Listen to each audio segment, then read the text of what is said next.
Fatalo van Fafilo, il my bomber fa fonga le tenu le neva ngole fiafi to tour al Radio Samoa mai le malantalo le Eden Park o le talonga bobo al tato Manu Samoa le lua fe lua se fulu male lima male au malo si mai si kontilani manato maria le nei fiafi el mafanfano le lofo le tour te to loina fo le malo le tenu na yo tato ma tour tu asit sino Samoa au tato yele neva taimi o le manu lu malo fola maria le tenu ya maltel tununga la family ina foi lau mai boma lau fa fonga to tour Radio Samoa mo oi I tau manga o bol tatu talonga le Manu Samoa ma Skotilani mai ile malai Eden Park I Aukilani Central Tamaki Makaurau ya ala to tour Radio Samoa wa foi lau mai boma lau fa fonga mai lunga Radio Samoa va pena foi le YouTube Radio Samoa mo le nei foi vai ngona fiafi fi foi lo atu ya le au fainga wenga la to ina foi le pa ia Manu Samoa nei fiafi ya na vionga fonga boa Manu Francis Yone, engineer for your tato program nei,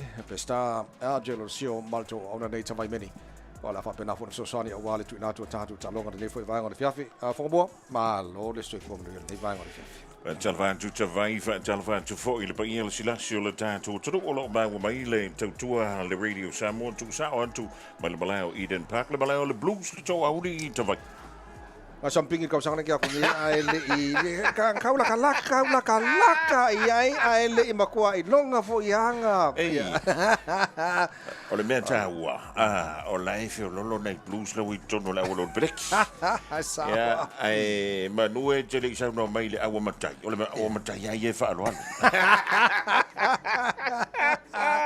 E whaftai le tua whonga bua fo I lea. O mata watu le vai asone nei ma le tūlanga o iei le tau. O le makua I ki munga, makangi, o le fiafi le nei o tālonga le tātou Manu Samoa. O ka makua I mātango fia le fiafi. Ia mo le tātou tālonga le Manu Samoa. Ia, matua foi. O whaila wana au nātu so swani foi ia tātou whaasalonga tu sao mai le Eden Park. Ya, fonga boa ona so sen mai ni so tatu company pe ona yai mali la tawai mo le tulanga fa tai le tutu mala danga le sleep car so wali filinga le o se sa mo e mala ai ngai le fo I vita o le tusanga e te mau ai le numero le o le telefoni o lua tasi fa fitu lo se lau o lua tasi fa fitu lo se lau tawai mana bia sen no nga tupe mo so se fa le lave pe toki felo base se te malangai Australia Samoa po fela so se vanga langi fa so tai po renga mara wenga Pacific Finance Limited o latu telefoni le se tongi o Barcelau fitu fa lua fitu o Barcelau fitu fa lua fitu Ela contain leo le au nanga le Blue Spirit Consulting Limited. Ya o le afa pere ona la tu fa tu tania I se fa donga tu vai. Ila vai taimi o le tanto local board elections. Ta o telefona tara nanga nei se mano le so tofi o le va se fold se furu tai au. O le ele panel tala no panel tala no le taua o vanga nei o whainga palota whai tu malo po local boards elections. Mari. Ia walo I fuita mali I matama whanau o Samoa. Ia olo whapenao na su e avanoa de tono ia fwoi vaenga te le fwoi la tau sau. So mole malama lamo tātou tu lango ia le whainga o lau palota, ai se ati tau na palota, ma tau na whai lau palota, o la me tau na whai pe a ua whiku au addresses i kasui, a la ele longo a le council, o mea o manga whonga mua. E pe o le tūlanga nai whaatanta la whonga da ta vai le tūlanga leo le suinga o le tuantus. Ia man tō whaatau e a ma le tonga whiti whoi lele a kau kurikuri mail finance. Ia na whaapela e ka komingoi. Ia ma le tuala, a sui lau tuantus. E alua au tusi, e alua au pili o ile address le sa e momo. Se vanga na wa vili o le company vile le spark ma tulanga mo pena. Se awane galo le talano panel il astofi o le vai asa faulos u fa you lai le furu le tai au langa loina Blues Spurs Consulting Limited. Nisi nau tātou sponsors o le nei fo e whawhi pēr ma los full minuto ma le taimi nei whonga mua o na amataina le tālonga wa tu le tū anga vale o malai ma le vaenga o ina toi tā whasa longa o lo warm up ma le tātou Manu Samoa le tū tam tau le awa Skotilani Ia o le tūlanga le danta vai ai e le whai atua ia se tana fwoi le tātou ahu i e lua. E sau si sila tu le malai a ta vai ma le hanga I mea ni le fiaf. I winga o le tā. Ja, wa pēra o tāua fo lele a mena ti munga le nei vai aso atoa fo lele ana nafi le na mai le taimi le Captain's Run. Al tātou Manu Samoa. Kusanga mai le tātou ofise Manu kau ala so le so viliki munga ma ke pae mai lo I asulo mala. Kusa wa kari ka kalo peska. Ma ke o mai mau kala kalo peska e o mai lo I a kari lo. ele mana yo le tau ale foi lau te fa ali foi le fiafi sa timu foi tai ao ia ma tau sa vili la titi ia le ale o mata ngo fia foi le fiafi ia ale a fa pena fo ona le le mol talo foi ta Manu Samoa le fiafi o le tulanga e pia le mai tau antu te vaina foi lau tala na le la le mana foi mai tanto wala leo ole au Skotilani fa isi fa la ve ole au foule Skotilani pe sila ia e au Skotilani e utuna yatu e fuala fa mtalanga foi lele ta tiele ta longa Skotilani le na malo ia ele Maori o Blacks ole ta longa le fa ia le va Skotilani ma fitia ta vai sole e o fingi ben foko ama korka longa ri sel pos pasinga Skokilangisko tala noanga ile au Skotilani ma fiti le man mau te lon man malo fiti ta longa mani o le wing o le tala fo lele o fiti o le tono le li o tato Pasifika Manu Samoa fiti matonga so au ne tato Pasifika fo lele anta alam au ne wa te lo Skotilani le tier 1 o se ava no le tele la ia pe fola na ile ava no tato Manu Samoa le fia fo sa le la va te vai o le talo nga dei mo sil fia le tanto tu le na tu e tali malo le tanto tu i Samoa e pita ia nela te vai mo sil fia ia o le wale va fa lo mai ia nga luenga fia fa le o le tanto malai o le Happy Park ia ona o lo vai fo ia le na ye e mfaina fai tu nga fo tasil te mile lo vai ile malai o Happy Park e le nga tala i talo nga le te vai ai e lua ta longa o Pacific Nations Cup le tu e tali malo ia le tanto tu o le fiafila nei anta vai ba tu si tu o le suska ko kala ir ka ko ka longa e mo mia lo fio mai tala mai au o le makala ka ko gates yes le le matua a fa pe o lo o fianga mal malai te le o no fo le no mo le malai le vai ngol fiafi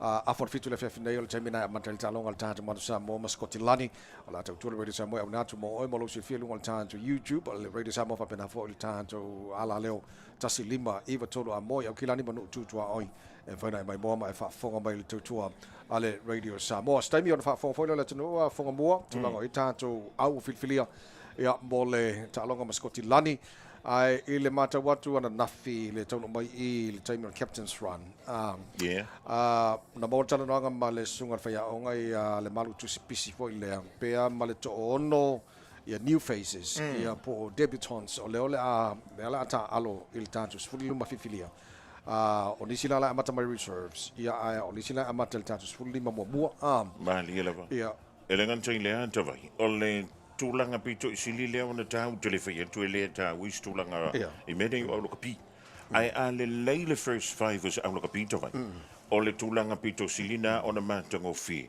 i le flow o le talonga fa kai kai ngala ma ko i lumor fo wiki ma ko le ko ia vo le ia le ia nga i luma o ki le fesi oi e nganga le fa mai ma ko po ka o le fesi o le winga la tala o le we ia le fo le tanto tu o le wa pale mai i le numero se fulu i le nei fo i tu sanga ia wa ia le fa tu ia le tanto Manu Samoa i le tanto talonga mo mo o le sunga ia Jacob manga na mau ni se fa manga fonga mua e tasi lana talonga na talo i mole au Engelani ia paunal talonga na filfili ai fo le pe talonga den fai ma USA le na malo Engelani talonga na mal temi na pe mar fama limito sanga talwai le to talo la vala au le Engelani pe al termina la faya o ia Eddie Jones te no Eddie lenga filfili le alo le Samoa ia ma to for sunga Jacob manga o le alo se tasi fo yo alo le tino santa alo tato Manu Samoa ia Michael manga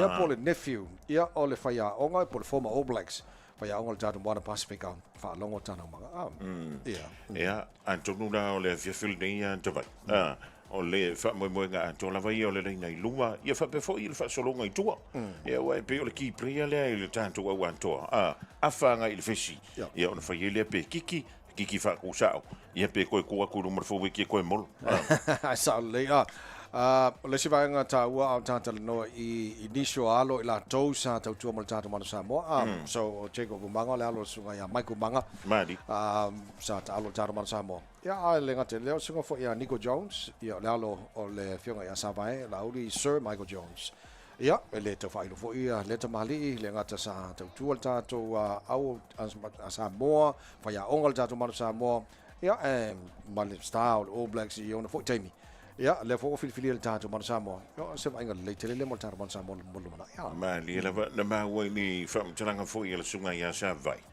Ia lona nom ta inga la vai ia o le ta alo mo Samoa. Ewi na paula le tangata le ta vai. O feo I fo ko mala de ye le fa tangata voi le lo lau. Se yo va ia tu o se mea ko ngor paka. Ele winga le tala. O te mana tu le tangata le ia sa vai. I vai te mi o le te to fitu le balisi Samoa. A ta ule te to fitu balisi a ta ule awa mota. Ele ai masalo nga na le fitalenga ia mata mua Filipo sa ina. Ea ma le sunga I veve awa fa elangi fo la nga ia lo langi koko. Ea o au mua to vaenga nisi. E ia to tono au te to fitu na mota. Ia Paul White. Ai alu aku ai lola ma sua fo sa vai la auli Michael Jones. E mau ki ngoa e man kamala le ma walunga ka alu foi le la to wa. E avantu e pe o le vai tauna ta vai. Le ma walunga le le vo sei le te to fitu tono le tanto. E so tu langa na ye so ni sina o alo po tamari fo le tunu santo tu tanto Manu Samoa o lato walo le ua fa penan fil tanto Manu Samoa stami. Kana batu le lisol ta fil tanto Manu Samoa mo talonga. E le nei foi vai ngole fiafi fa talo foi le mamalo le tunu lo mai mo mai le YouTube already Samoa I vai nga se o kilope ma lo lava ia le follow manuia e le tunu lo Manu tia. Ya ma do ina foi follow nga so se vai ngole nei lo langi lo tu lalan pa pa ai. Ia o lofo tato matai ia nisi fo lo fa fonga mai mo mai tato tunu pele Samoa ma lo ale va ia wa ke lo le finga la po ki ale valu po la kala le Ivo Samoa ia ala o te ale valu Samoa ia o le won te ale fitu minutos fo le valu nei au ki lani ia po ni sila foi ia o fo le valu na minuto te ai le valu Samoa a le me mali ai te vai le va vi o po Samoa Samoa Ya, lele, talanoi Samoa, mo tato lo sauni malanga Samoa, lo faisi pesi o le dengue fever I Samoa, po le ngasi o ponaivi. Ia. Wa sesi a faina o tapena, ia mo sauni uni. Ele mga fo ile fa longa ko ko va ver ngo mai le ka fa nga o fa le tun fo tu langa ile Ia, Malaysia va nga ta wali te vai. Adu mo va ile fo mai. Mga ia. Ele o se fo mai. E ta pena e fa talinga le fa tala tuli pe fa tala ula ia le tala le ma se ne fa yatu va ia voilà ai lu sa mo ai le mo ia voilà wala me la fa ta ta si le se fanga ma wa fonga mo fo le o le tato o man sa mo mal filinga e ia le tato nunga sa ia iso alo sa mo sa outstanding la to ta alo fo le super rugby mali le lua fe lua se fulma liba ia pe la tato o le moana Pacifica mali o nisi na alo fo le tunu sa ta alo tato Manu Samoa ini sport sanga ba vai sa ini ne te wa fasili sesi po la albe le fili ai ia fa ingal sunga Danny to ala ne ria for mai ia o Tamatine miracle fa langi I mean o stars yo le moana Pacifica pe ona ai sa le na ma wali poti fonga mo never ya so o filifilinga tamanei wa fai e fa mo la to kala polo ta aloi I tono ni so nei wa le fa la makale NPC e pe o le tulanga le da o le maua tato a e sau te talo o le professional talo nga ta vai a maua la loa va no e maua I se sia tala tau fa popo atu ia ona fa pelea ona matua fa maopo le nei ta vai e le tio foi la sis ia ta wa ia na e le tio foi lo nei tangata o la fa mo nei ta malal fa la ia wa pe umala waria o fa fa na Yeah, well, I mean, I thought to tilo filifilinga fai. Filifilianga I le vaenga fai on fai ainga fai fanau e vaenga le me mawali tupe. E tau sele ainga mal fanau. Ia wa la ko tato pe fa pe se ka alo mola tunu avelo faku a ko mo malo se talo mola tunu. Ia la ngai le mai la ka alo la ku e ko pidi el modi. Ia. Ele me va ka da pusu. Ele ai si o sa mo anta vai mal fa funga me ele tunu. Ele fia tau tu ele tunu. Ai a o la la le tulanga ba pe o fiatu. E fa professional so sto ngata longa lava mo so se ngai winga. Ia lo no winga. E ia mo me kon karate tau ona e hamana ia e te tau ona e fa ano longia. ia wa afa pe ola wo monga sangi le ITM ia ele mfilanga break wa longo inga kong il ka ko yung la kapi which I lo fo tonu nga fonga mo fo lele o se lu itau fo lele mo le uni la kapiel tatu tunu o fia tau sanga o tau tuano sa mo tatu sa mo o le leo na tongi tama wa e le se ka mai le fia ta alo molo na tunu pa maku o lai le ngata ta alo molo na tunu ia la fo nga tau sele ainga ma ia ai me no le winga le tala ale le na tongi tam ta alo o le fia fonga kama ka alo e tau tua mo na tunu mali ai le ma fenga mo nga ko kupe pe ale muska ko malu e wa ata to wole ele tulanga le to vai we sa noi ele se sponta I lan le langi e ke ia ufia sa fa mai o lo fia la ko sponta se vanga na vai men sponta malo malolo la kiki nga le lua ai pe kasinga malo le o le winga le tala o le wa ma tanta tu ta pena e lo to mau le polo langi e to o te lo talo le fefile nei on ta pena fo tata Manu Samoa mo le Pacific Nations Cup Whakabua ia lo talo ta to Manu Samoa au Fiji au Tonga ki ro ia mai Pangi ia mai isi au lua le o fa popo le fo tata sa ia sa le lava a silsila nei ile shift po le vanga le wanga ile la kapil tingi wa amatana sifianga ai I America Eoi, wa umadanga I mai ia pani ia o le telo isi ta anonga le wanga I o ile atu alapi o le la kapila vai na o mai ala I polo langi lua felu to o le wa matana sifina I America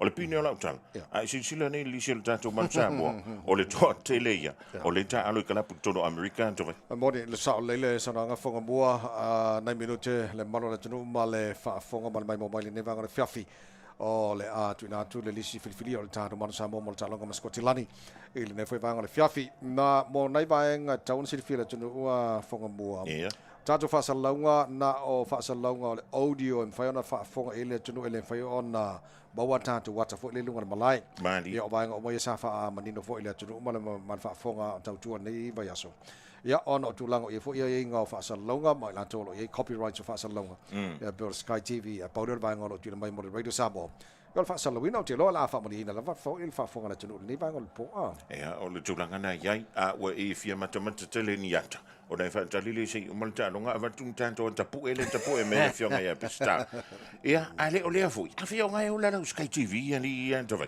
ia fa o la ki via fa le o kele la o le kiu ia ka pe ia le ka ngo vo le ka ko I ki ko samo ia sa le le o maona a matelo talonga ne fiafi tum salbot kickoff time o le afol fitu time ni sila fo mo o le na fa mawina foi le 5 minuti te ai le afole o le fitu ia ma tu tanto I nei tavai ele se me foi kat foi a ko fa po ifo ia sa le o le o vai tu le malai sole e pe uma la waria santa anu mo le Manu Samoa ia sola Carlo e proprio si le si pico ole ba wal punia lava ole fa pena ona langina le video le sa tonga le Manu Samoa mo talonga fo mo o ke lo la wuri ngale ka le ke sila ko ia ole me fa ele tal na vai atu nei ala Samoa le fionga ia pesta punima le fionga ia na nai viela ala ka me ki ese le vai va le pe ingi da pi kanga ole ile ngu foi lele o maka ai va ia ole foi vania fa mal pesa vania kama la pesa mingo ku kuangi bo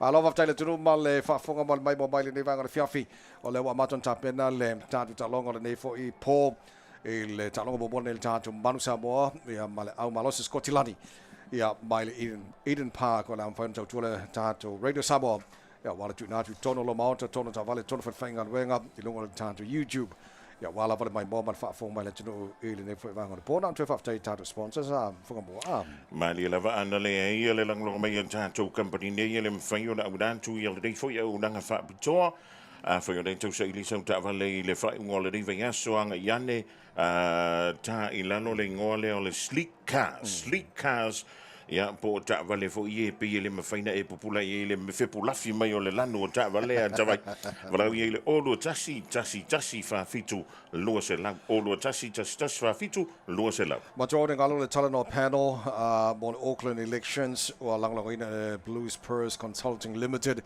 ile po le stoffio le vaso fodo su fa you lai mar se fodo le tai au ta sinata to sponsors so son mai tautua le Blues per Consulting Limited.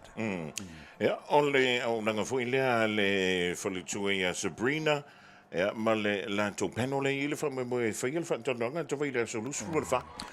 Le ngata le ola whaifon susan mai le Pacific Finance Limited e mana visa no ngā tupe tongi nisi o pili pe alu sau tā whaonga I Samoa ia maso se vai ngor kilo pe wala au le pulenga mana whenga renga le Pacific Finance Limited telefoni le se tongi o walu se lau fitu wha lua fitu wai wako la before ala wai malai Ia, o le hua wai tō tō whaia aunga. Tamatata Ke le lopo inga whakangar ka le lunga le malai au I lea, ia, o le tautua lea le fui tamani I o le tātou turuku an tawai. Whangaboa le mata watu le wai lunga le malai le au Skotilani e le nevanga le fiafi le o te mau le ngato langina o vi o Saotonga malo Skotilani whapena fo le vi o Saotonga le malo Samoa au le amataina le tātou talonga e le nevanga le fiafi o le welcome whaptoa Māori o lo whatino le nevanga le fiafi Ia, o le tūlanga nai pio ia le tātou performance leo lo whatino ina le temine ia whakawai le tātou turu tātou wanga ian tu lunga le malai.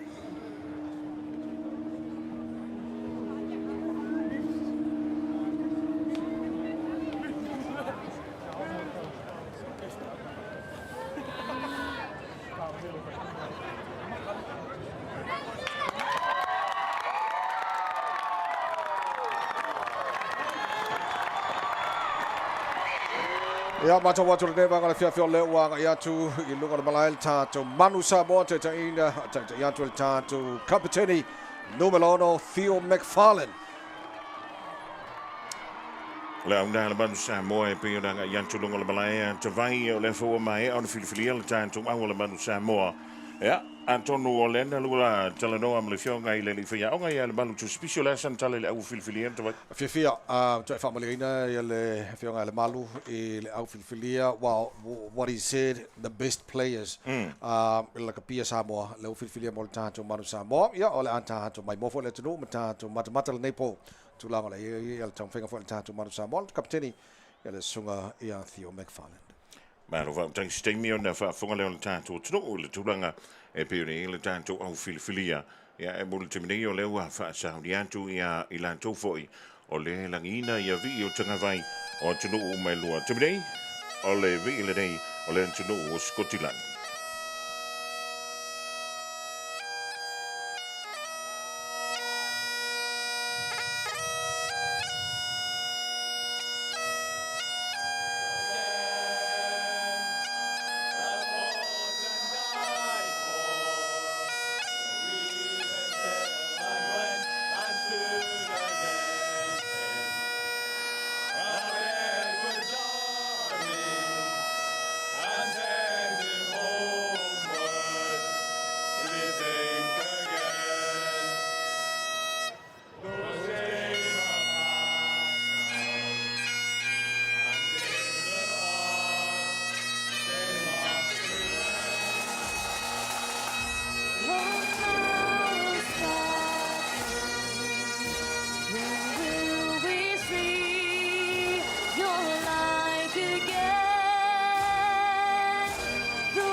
The national anthem of Scotland performed by Ella Monterey. Please remain standing for the national anthem of Samoa, performed by Punialawa'a.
Beautiful.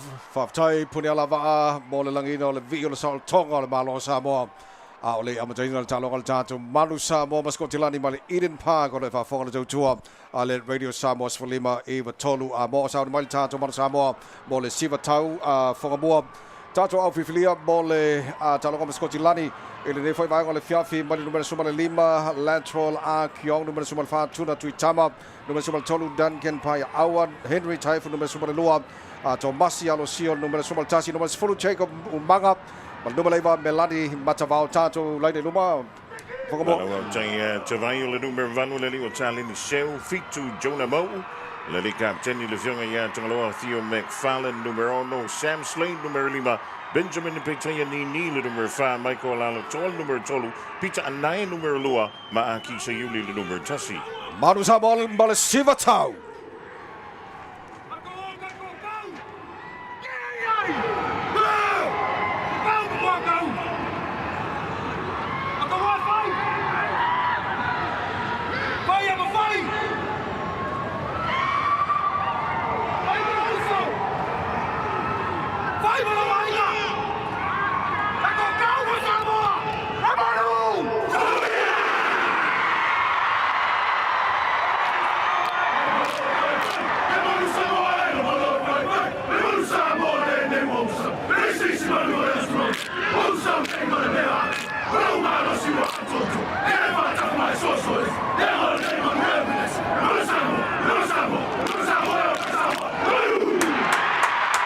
Yeah!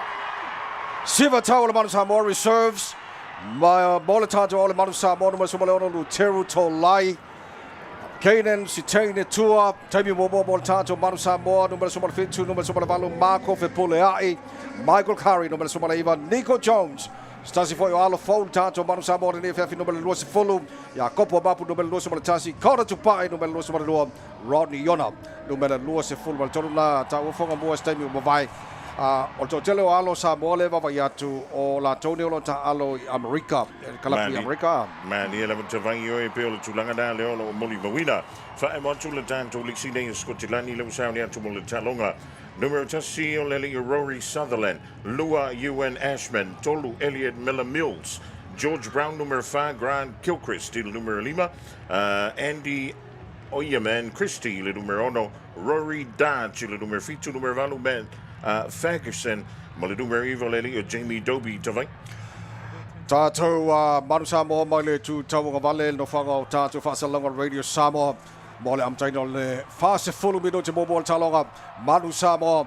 Male au malo se Scottilani Eden Park to top Radio Samoa Sfalima Tola Mo Lunga Radio Samoa Sfalima Tola Mo fa pena foi Lunga le YouTube ale Radio Samoa mai longa tono malale tu tau ngavale no se fulu ale Manu Samoa lateral Jacob Umaga Mola am taking talonga fast full minute mo talonga Manu Samoa mal our Scottilani Manu Samoa kick off le polo Tali mai Scottilani lumo laina luful lima luful lua pasinga Scottilani Babe atu le aina lumo Manu Samoa ma tali atuai ifafo mai laina luful lua le tu a Scottilani lumo leva Scottilani kiki atu le polo lumo mai laina luful lua fa tali mai le Manu Samoa Melani Matavao mal passing Manu Samoa. Mana el passing Manu Samoa longa tono malai. Melani Matavao. Short kick out to polo. Henry Taifu. Mana el va to Manu Samoa. Le tua Scottilani lo felta longa to Manu Samoa malana tamu faiatu. Ulua minuti a matul talonga. Mana yellow jungle talonga Tavai. Mana yellow jungle finger Manu Samoa le polo. Possession. E alena amaye I. E alewa amaye fafule a Scottilani. Sau le polo sau fafo.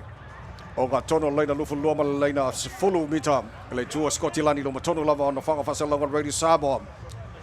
Sau ni no mele lua al tato Manu Samoa. Sunga a pita anae a su. Bole tongi no polo ton. Tongi bole tonu ma nei le oso mo lunga kapiteno tanto au Theo McFarlane. Number 5 Melani Matavao. Tuatu yo ya Sam Slade. Melani Matavao. Passing Manu Samoa. Fafo mai na lufu lua no tonu lava po. Melani Matavao le tuta vale. Melani Matavao sa tu passing ale Manu Samoa. In final lovely. Knock on. No whanga lo el talo al temile nei whanga bua va tu ma nei tele a meni amatanga al tato Manu Samoa mal tu langa lo yai le leil pas pasinga ma nei ball skills va va pena talo sia ia fa pea manu pe fa pea tato Manu Samoa nei va ngona fiaf. Le tu langa ma tungo fiena pe ona yela amatanga al talonga Tavai 2 minuti mai le kick off. Et fa tasi na mo Scottilani il polo lena mai fa fu to el wat to na lisiu tolu le faces le na fai no lena no fulu al Manu Samoa ana fa apela el want to Melani ai va ver tu foi le langla e se me manua wa pala si lunga lena squad to Skalabu Scottilani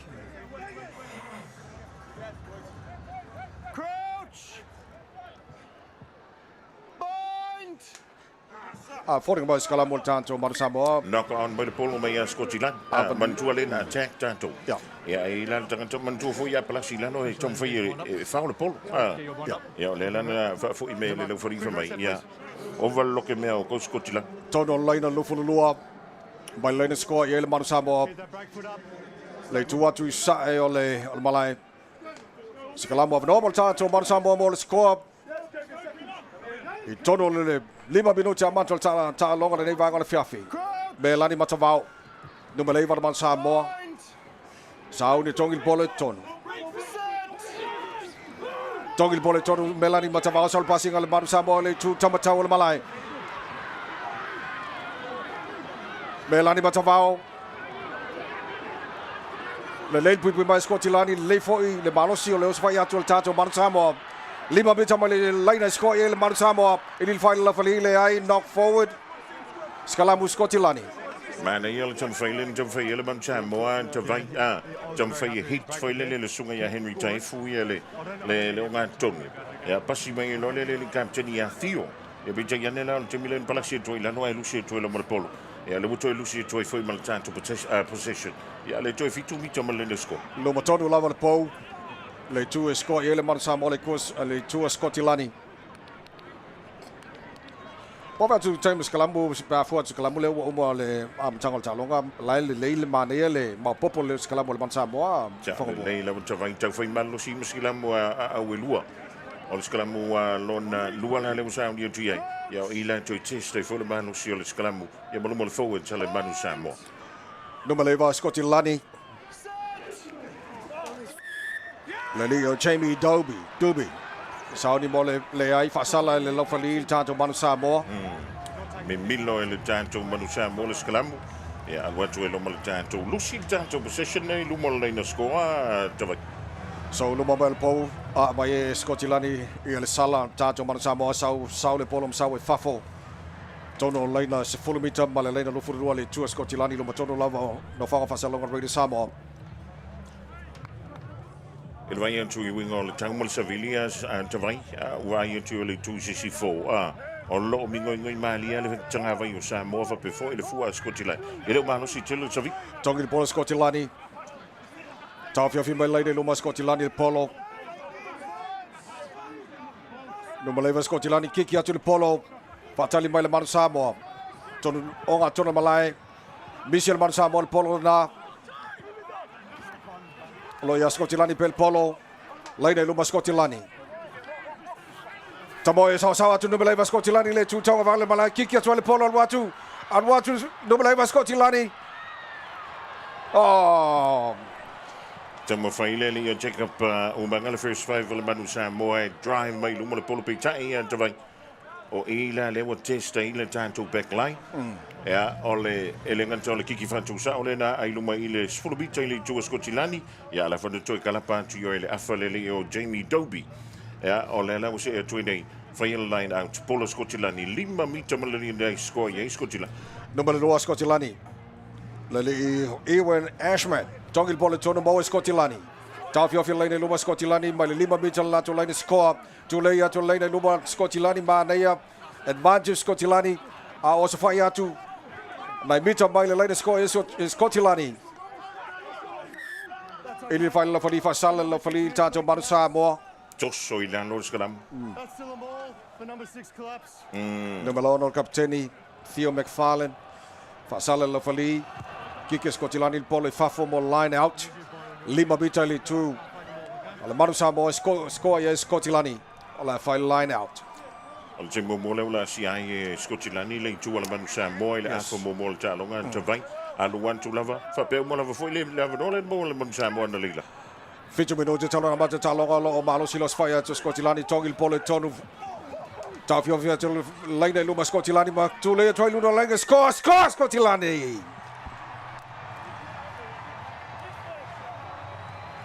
para yo tamo fenga Scotland ni tavai le tulanga foi pe o ia le ai mo le talonga ai Scotland ua 5 Manu Samoa le tumi dei le tawai lo talia le ai le po Mata watu fonga mua i le lei o le leina luma Scotty Lunny foi le so a line out Scotty Lunny kongi a ele ngata na baua le polo le lei ia le maopopo le mal tu lei anga o leina score le na maua tu score mo le a o le tulanga dai ai ia man tu foi line out ai e tele lava e le pasi tu le back line na maua i luma 6 kilo mo le molo ina ole leila defense e foi o tu ai le molo pitai ya ole mo tanto mai mom fa funga tile tro ya tono le sile tulanga sile yele li fa ya onga le temi tai le afol talonga no bele se follow Fergusburg Scotty Lunny ai na polo for mai le over le polo le mo yele al po Scotty Lunny 5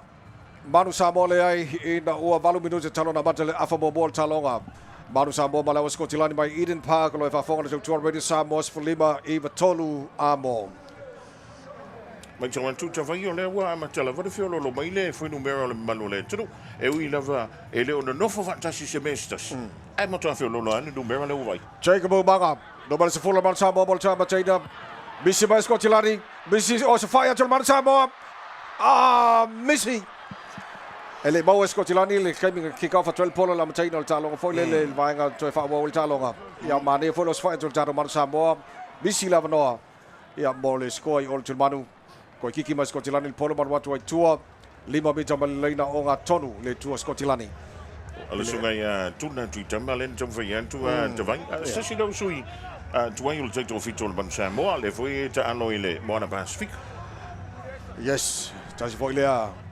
sui le lei je foi le tu le tatu tatu fitu ya le ua fil foi mo tatu Manu Samoa tongi il polo mo Scotland il polo passing Scotland i saule tu tau vale kiki ak numero sumal 5 Scotland bakuli kwa il lato numero sumal tasi misi misi numero sumal tasi Scotland Misi mai le lina Aaron Reed wing the West Funtasi dan Scotland o le laki o le kalapa le ta vai le alu I fafo ana fa pe to tonu le sta to fulbeki sa le o ya le to vai mai le tanto fulbeki o le tula o le Charles Akion e be tai o vavele breaking Scotland o le tono le no fu le tu Scotland tongi il polo ma na il tongi line out Manu Samoa le il file la fali Apologies, just been confirmed. 50-22. No, it's all right. e ele vai ngale mo toi sa no ele suma le lilo fali anta vai ya le man tu le tu la fono voi le ai ina le polo mai il sfulu bi tai le tu le si au yes ai alu fa foi le na lu fulua o le polo auto Yes. ona le alu mal 50-20 so na swing na le wa la tongi Scotland la to numero lua o le fasau na le te fasau me lo fali tono le lu lua o le tuar Manu Samoa ma na ele o so bolu Scotland al watu numero lua Scotland sa o aku o numero suma lua 5 mita mai le Scotland la tu passing Scotland luma tonu lava le pau fa solo to per to saul passing alle si pisa Scotland saul tu tonga vale fa mita mai le Scotland los fai ngalo yai tu atu la to numero fa tali mai le Manu Samoa o atu fa tasir malo so le de luma Scotland tolu mita mai le Scotland numero 5 Scotland Tolo atu passing Scotland tu atu la to lane luma tonu lava le pau lai mita mai le Scotland pasi ma atu yo le tu tau matawa malai ma fasa sa atu ai le winga Scotland le ai ele yo lunga le score tali mai tato Manu Samoa ana il pui ngal ban Samoa lu ngal le squad ta vai o se fai per Scotland mai nai mita mai le Scotland ave per lane luma Scotland il polo ma lo si lo sfai Scotland lo le fol tato mal tato lane luma Manu Samoa ma naya passing Scotland poi mai il tato Manu Samoa ui o le fa volta no fa wa per talonga con la fali abatu per lane luma Scotland il polo fitu mita mal lane Scotland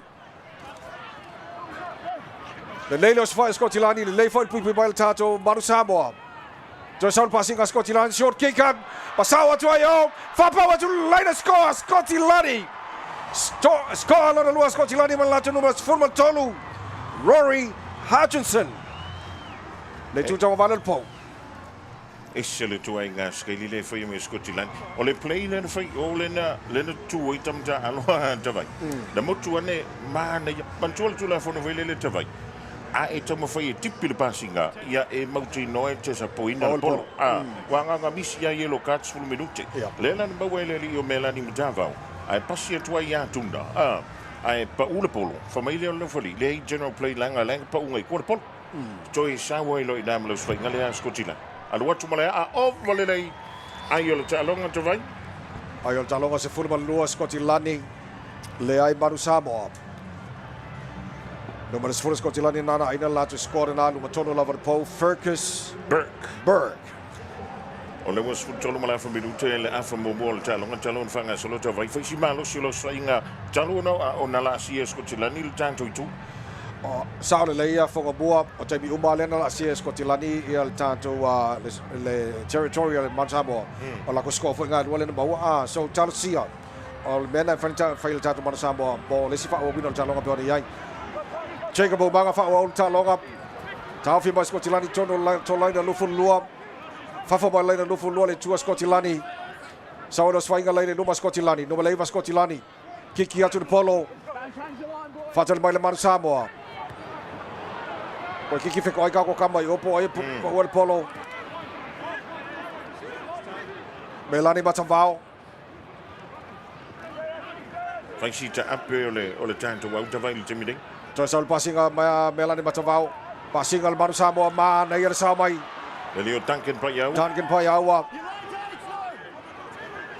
Melani Matavao, Saudi Mol Pasina, Jol Polo passing al Malsamo, Sam Slade. Onga Chorol Malay. Jol passing al Marsamo. Melani Matavao. Advantage, Marsamo, Kola Lafali. Salah. Pasal Lafali, Leai from Lafali, Abitual Melay Maka. Offside to touch your problem le Scotland and Jamaica. Onga Tonu Laval Malay, Onga Tonu Laval Malay, Lena, Onga Tonu. Fasala Lafali, our Scotilani. Ela mai tau tawai le afamu mo le talonga. E le timile na wan tole swa inga Scotland yo le skola man samo le le pui mai le tanto forwards. Tau fa tamala le titi lava le tanto backline. Ja. Kiki mal polo masawa el polo. Tono le na lufu lua Scotilani. Leo la tongil polo line out le tanto Manu Samoa. Avanomal Manu Samoa fonga mo. Tau na le tang fengal tanto Manu Samoa le tono o le na lufu lua Scotilani. Mana ia pe a avan faunga le leva no le. Mo start to score. Tau le lava o le wa uma va non tu ia Scotland. Te milona lua le o le wa ia tanto tonu Sauni hukala Manu Samoa tongi tu polo tonu ai ai se antu yo le tu Scotland. Joy Sawi foi le swainga na Scotland luma mai o le na lusu malua. Kono Lafali. Le famiglia Lafali ia le ai. Lusi foi luma le polo le Manu Samoa. Me antu yo tu antu le na lufu lua fe le skalamu polo tongi tonu Scotland. Ona ia vanoa ia ta wata vai. E lusi lo le temilia. O lusi foi le momentum mortalo. Sa le ia. Ia le o lo fe pel talo tono le na lufu lua a Scotilani. O le skalamu tongi Scotland. Baba tu skalamu lo tau fe tu salaval pa le la tau fe malosi uma ia skalamu au lua. Pau al me foi le o le poto Scotilani. E fa ngal polo every time the mo Scotilani polo. E mo kwai le ia fa ngaina. Le mo la tu sko ia lo matua fo mo. Ja, maar de tua le bai mo maar voor mij dan toe toe de ding mo le left joint aan wel maar zijn mo. Wo mai ta lo ngai dua Scotland. Ja. Yes, mana ia le tulanga na wa le fo itong fight combination ta mata alo. Le ya me so la tu ta lo mo. Ai le mo fina file mo se excuse pour le chavo il est fait ya mo va. Le ai fa mella fo to fa scalamo le o sao le. Ja, wij zullen hier te vreemd maar voor het zijn zo terug. Zo stemt aan hoe we van professor. En nou, probeer me hoe jij jos zo laat toch. Maar wat ben je read on mele van mij voor jou maar. Ja, hoe sta je mele of het of ik. En ja, ze ben afijn tijd voor. Maar lo va tele no lo tapo inga de vanga le fiafi. O alo fo tato Manu Samoa lan talo com Scotilani. Eden Park. Good stability. Va fonga ele to Radio Samoa lungo al tanto Radio Samoa tasili mai tono mo fa pena fo lungo le YouTube or Radio Samoa so vanga lo lange lo fa fonga le no malo lava. So for ne fiafi no maleva. Scotilani. Sao de tongil politon. Tafio fi mai Scotilani. Tafio fi Scotilani mau mai luma. Advantage Scotilani mai Lafali. Passing al Scotilani. Mana el passing al Scotilani le tu tama malai sao atu el passing al Scotilani. Fasa sao ne la to wingi sao na ma ngai el poe. Tuna tu tama. Maar wel advantage tanto knock forward le polo mai Scotland en te vai. Bawa le Manu Samoa le polo. Fa fo ball line onga tonu le Scotilani. Sao passing al tato Manu Samoa. Maar wel tanto wingi numero sulla tasilele Tomasi Alusio. Melani Matavao. And watch your Sam Slade, Jacob Umanga. Ratu passing al Samoa le tu tau valor malai. Fa fo ball line lu furlua Scotilani. Wa lusi vol polo tanto Manu Samoa. Le pu ele na fai Scotland. Ja, ole fa mai le tanto o tu mo lunga le tich pitayan. Ole pu ele na palacio tu loila no lusi tu mal polo. Ba na ya la sa silsilo il paspasinga le na sa man le man sa. Se lau pasen el paspasinga le pau al mele yo le skol paspasinga fonga mo ma na ya fonga ino el polo. Te lo foi la ya inisi vai ka fa pio la o el tanto Manu Samoa. Le mana e ia kai me sao e passing al tanto Manu Samoa pau al mele o le leile ele o au o nga il tanto le scoa. Ole si tu langa le mai twan tu lunga nei il fala ma ta vai. Ele ole le telefone le fa tu langa no tanto paspasinga. Ole wing al fam langa foi le tasi lua tolu a luiluma. Form le si laina tu sa paspasinga. E pe ole tu langa na mai twan tu le ta fiel talo en temidei te vai lo sunga ya Michael la toa. No mel tolo tanto Manu Samoa. You needed to try me, so. Michael Alalator lewa fol tu le alo Samoa tatu Manu Samoa fonga bua Ewe. Elengan chan de tulanga piuria ile awale Crusaders. Awale sugalewa ya taito. so lo to fiel talonga famano dia le numero tolu stasio proper tatu Manu Samoa Michael Alalator se fulu male valu minuti talo na matel talonga lo tumau ayol talonga Skotilani se fulu male 2 mai latu score lua tasi score na over le aina ele I over le si latu score mau avano tatu Manu Samoa le wa salo po over mal fa limon so po il tatu Manu Samoa tono le rufu lua Skotilani ya ele o le tau na o ye fa nga no a Ole tulanga na ye pe ono tau stimul solar to vai. Ole va no ele to foi mai. A mi se leva la le va vela lo se con le watch. Ya ole menta wa. Ole wa mo si da va no le. Mo si da va no to fa to ale le ye. Ole tanto scala mo pe ono mo ele advantage I ana lila. Wa bimbilo fo ele tanto wa po ile tu wa to val. Ele scala mo tan foi fa palasi vole lila. le matawatu toi okay mai tanto numero tolu Michael Alalator mo le fa o wina o talonga Mo le so fo langa fa tai company lo langa wina le tanto fa mo pe yo de ele tu ale le sleek cars to vai mo sa ni gostava le mo o mo wainga fa ele le so talaina la tu ele so tai au ya ma to fo ni galo mo no nga tupe Pona lava le afa ingol no nga tupe tem na mia lo so swanin pulenga mala fenga venga Pacific Finance Limited pa vala la tu telefoni le se tongi o varselau fitu fa lua fitu Ja, to ai mo danga le Blue Spirit Consulting Limited o lo langa lo winda stasio fa talranga Anisio Tamali o Samoa lo sa nientu le e le tawanga po le fenga palota a local board ti to tonu pitolo taitasi o ni usilanea mise au kilani tala no panel fa la stofil va so fo la so su fa you lai se fulu tai au lungo tu radio Samoa fa wol ta longa fa fo mai la lu fulu lu le tu Skotilani fa skalamu polo Skotilani tongi tonu numele va Skotilani deli Jamie Doby Saune tongi polo tonu tafi mai laina luma Skotilani tafi ofi mai matu mai pea laina luma Skotilani passing Skotilani le tu tamatau Saul passing Skotilani sao mai I la tu numero sumal tolu taboy numero sumal tolu tu azu numero sumal tasi misi mai pu el Manu Samoa numero sumal tasi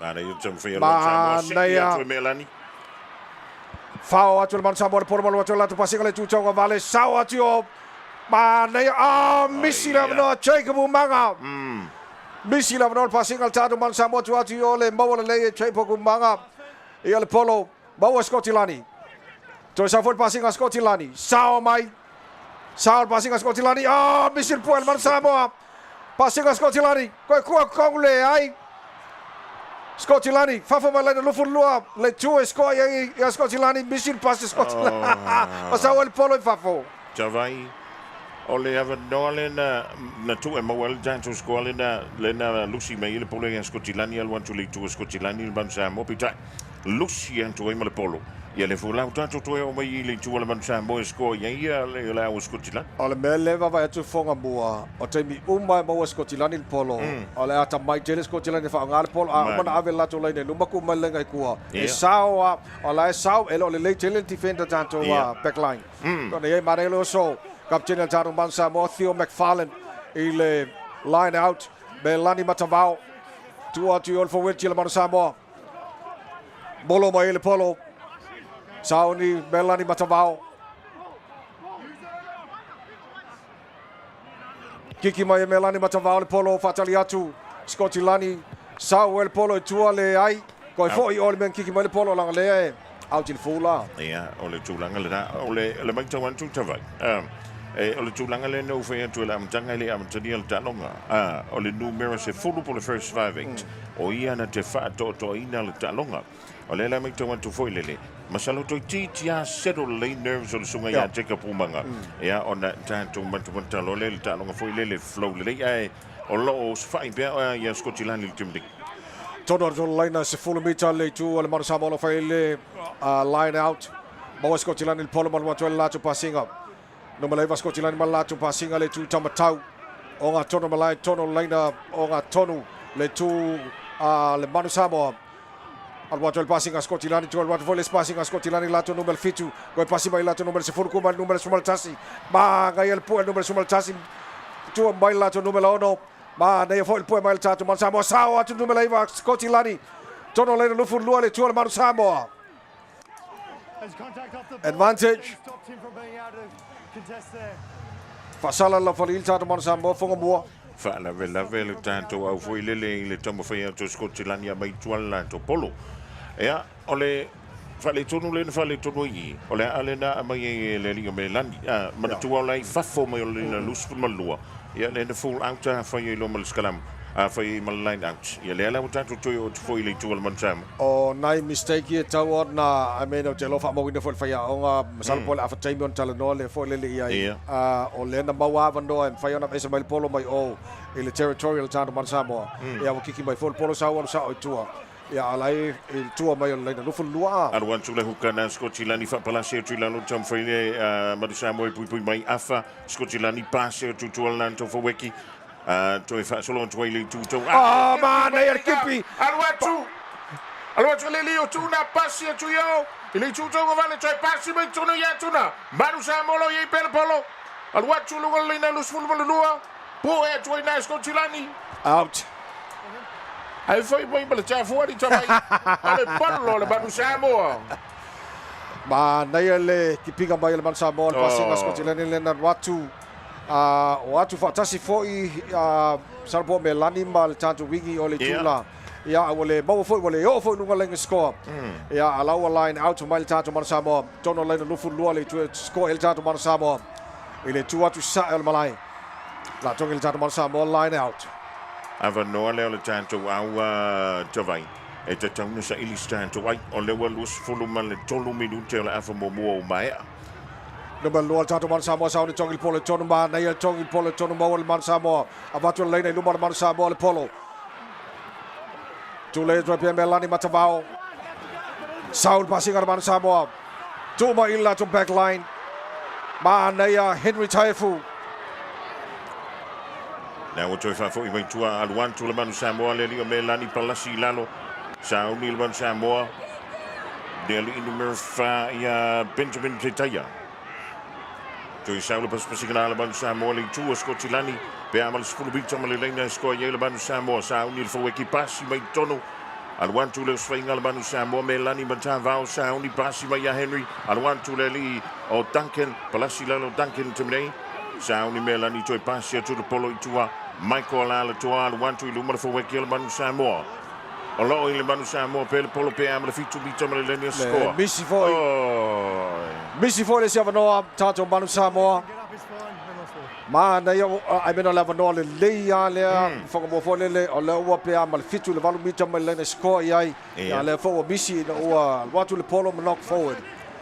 I think o lesi taimi ta vai a vele nau ma mea e il mal sassi foi le a o lo ma nei nei face slide tia a mi se le vol taimi le na tipi mai le passinga sa we Manu Samoa i ta fiu lo na il tanto talo fai si malo si e le ngato o le fo weki e fa pe foi le pack line Scotland Opportunities le nei fia fil va mai fo le taimi uma o el tanto Manu Samoa tono leina I mean go on lenga lufu lua meters mai all line score ai ai le o mafai lava ona ina ini ai ia Skalamu mai le tu tau wanga vale o le pou sauni no mele va Scottilani tongi polo tono Skalamu tongi polo tono tafi mai line luma Scottilani mau nai mai e pea tafi ofi mai tua la tu no mela se fonu makiki mai mal polo masawa e fa for polo. o le vana fa for polo Ja. Javai, o le vana tau e sel numero valu ma le polo lai tua. Ja. A o tu wai la nos fa il tanto o le tem tonwana. E me fai o do so ia le sunga ya me la ni a le polo la. O la general play. Ja, misi fo na vanoa.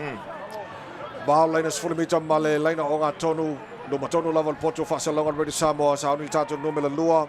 Le Leo Peter anai ashu numero lua Manu Samoa tongi polo tonu. Al watu le polo mana ya Sam Slade Melani Matavao Jacob Umanga passing al back line el Manu Samoa. Fafo ba lina o nga tonu le tua le Scottilani. le ma nei Jacob Umanga short kick mai wa sau foi ma sau e fafo Ma mafale a ole Yeah. Jacob Umanga. another mistake ava noa foi wa fapena le fa ngaina au yai le Manu Samoa tonu o afa a Scottilani ia kiki mai foi polo tatu numero 4 Jacob Umanga ia ma sau wai out in full skala line out polo Scottilani Ole tulanga mana ia le talonga tawai. Ya. E leo ye se possession foi le fo so. Ole wingal fam talanga leo kikia sel tanto polo. O lo tamo fai level tanto o era. Tongil polo tonu line out to Scottilani mana ia mau lato line luma tu le tuai tafio fi mai le Manu Samoa le malosi line luma Scottilani tafio fi tre Scottilani fanga mai lato numero iva mana il passing numero sumaltasi to tu tonu lato numero se fulu male tonu ma fa sa to Manu Ma na yo le po elena. Ole freshia ai fo ia Scotland le dio Yeah. Frickus Brick. Ah. ja Ya ole na mata ina le pui mai ole tanto le lio Tomasi Alosio. ja mata wato taimi umba mo Scottilani lato passinga ele leile avenga le forwards line luma Scottilani a ku mai ko la ko back line ja leila na wala mo polo le ala forwards a ku mai forward back line Yeah. la ele ata mai tele fa Sila ele polo le na pasi mai le wing ta vai to ya apa ula no la mau le lima a al watu le tanto le auto mo wala Manu Samoa a mai le li me lani man tavao mai tono le na luz ful le lua masau ila vai fafo e iso tasi sui ole aula Scotland le to vai to le la no to vai ole wingi ful tasi le li Aaron Reed pe uma la vole li le po e mai to masi alo sio to o pe ama le lua bitama le na score ja Ja, Lena, tamu fai tu ile au Scotland, sa le le to vai. Na ona sa si ole au tanto. Ja, ona ye lo le tulanga foi le. Ele ole mawan tu ia no ia Scotland. Ja, ai pe ona isa no to vai. Ele ye le o mo Scotland ka fa. tu mau ai o talonga Scottilani se fulma lua Manu Samoa le ai au tatu iai 2 minutos fulma lua afa mo o talonga mal Eden Park o fa fonga tu already Samoa for lima i tolu a mo o lo faina maua audio so fa salonga already Samoa lungo tasilima i tolu a mo fa pena fo lungo YouTube already Samoa fa maru watu ona o tulanga ia ingo fa salonga ia ma company fo o ninga right so tatu fa salonga le fontu inatu ni so ata talonga lo fanga solo lo fa fa fonga lungo tu already Samoa ile nei vai ngale fiafis full minuto lo tola fa mo talonga fanga solo ai o talonga Scottilani fuma lua mai lato sko lua Manu Samoa le ai Saudi Scotland, hoka tongil polo tonu al wifo, al wanto le molo Scotland, vale ole leina lima mita malena lusuma luale tu ala Manu Samoa molo tu Scotland il polo. O lo mi noi pe le molo le temidei, da wo mai tu le afa le o Jamie Doby. Le ai e musu le ngai pasi le polo al wanto le pasinga second 5-8 Scotland le o Stafford McDowell. Scotland sa le pasinga ile tu sifo. To el one to le passing na Scotland ye mal advantage to vai. ja Al one to le Leo Doby ko si kepu mai ko po me na le Manu Samoa lo matonu level po. Sa le passing ile tu to ga vale lo os fa pe Scotland intimidating from le Manu Samoa po local polo. advantage Ja, le familie ile folie to fo i me tato. Offside to vai.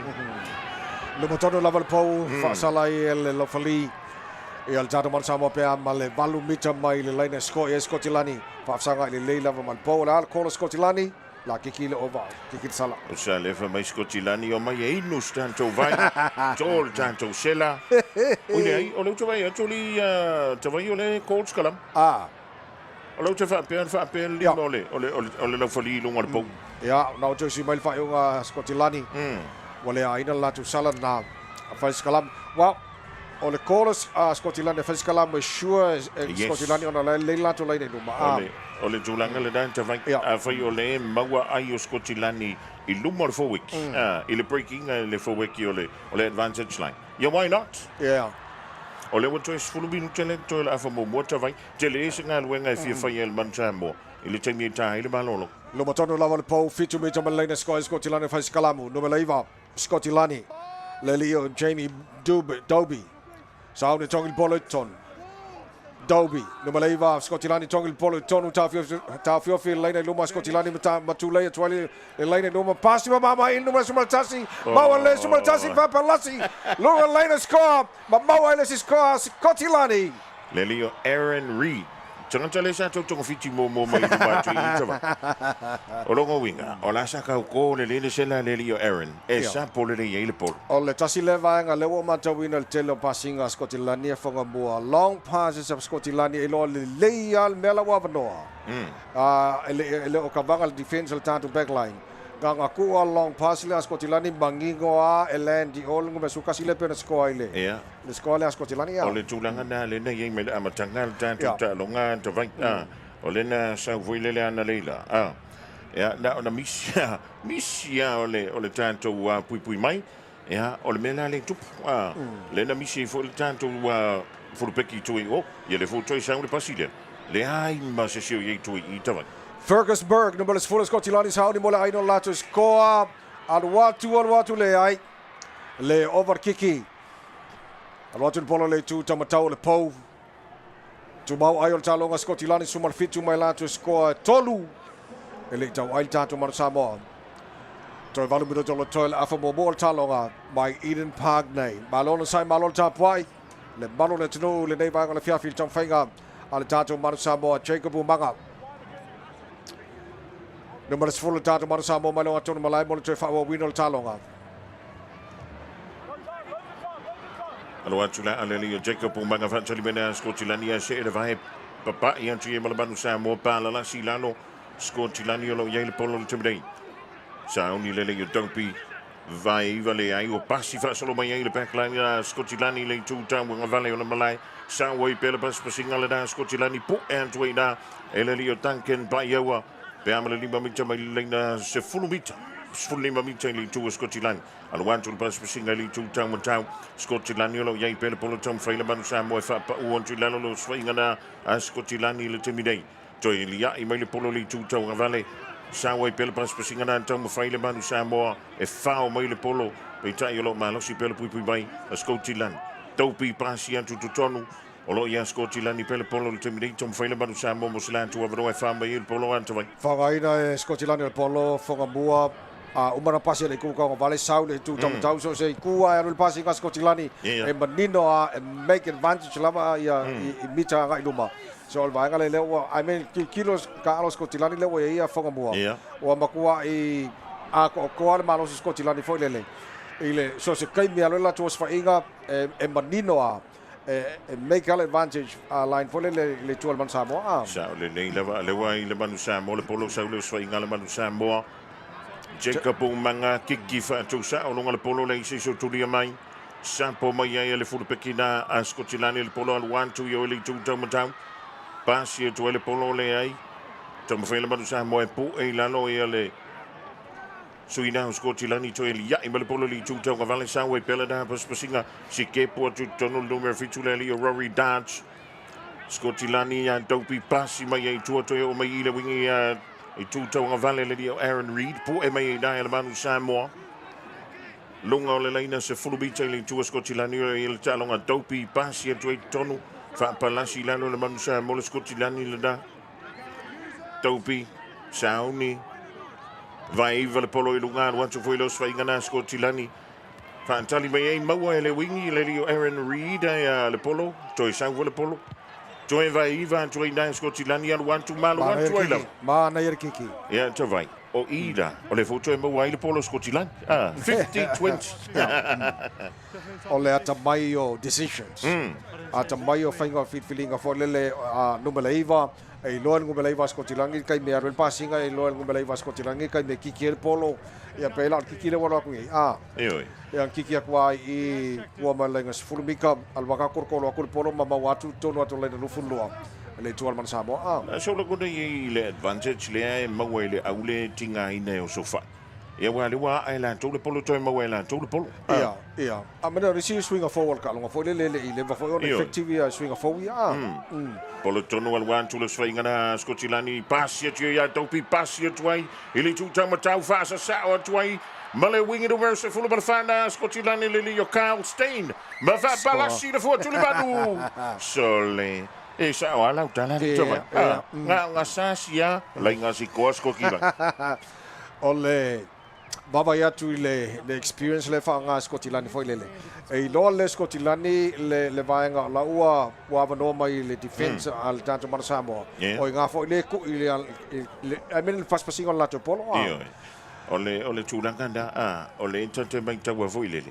ole pe tau fale tono la GTL dan to defense Michel over to ile backline ile tulanta le danger zone le Manu Samoa o na foi le tele fa nga Scotland foi le e makua I mean Oliver ai Scotland wa e ava ngoa lo se vai nga ele o ele pui ngal tanto Manu Samoa o nga e mangingo le si passing Scotland barwa kwa mau skopela Scotland la tu nei ole ai tulunga le 1 2 tolu mala fa minuto le toe ole a fa mo le tano tele singa luenga le sunga le fa ya onga e mala tanto pulenga e fa il se fulu minuto le lo mdini well hopefully le afataimi ole a tele ni vai nga fa so ai ia le malu tu specify ngal tanto Manu Samoa ia mo le si afa muli fo le tulanga il talonga I mean mana mia tama se fa mar si au fo le po fe vai nga le tau toi tau la i la tu vai ia mo le si vai ngal talonga lo toi pe kala fremia ole mo wa tanto over no tama ai e sa al tala le stoina malus popo le termini ele o au foi le tom foi ole na score e pe ona yele tanto no taika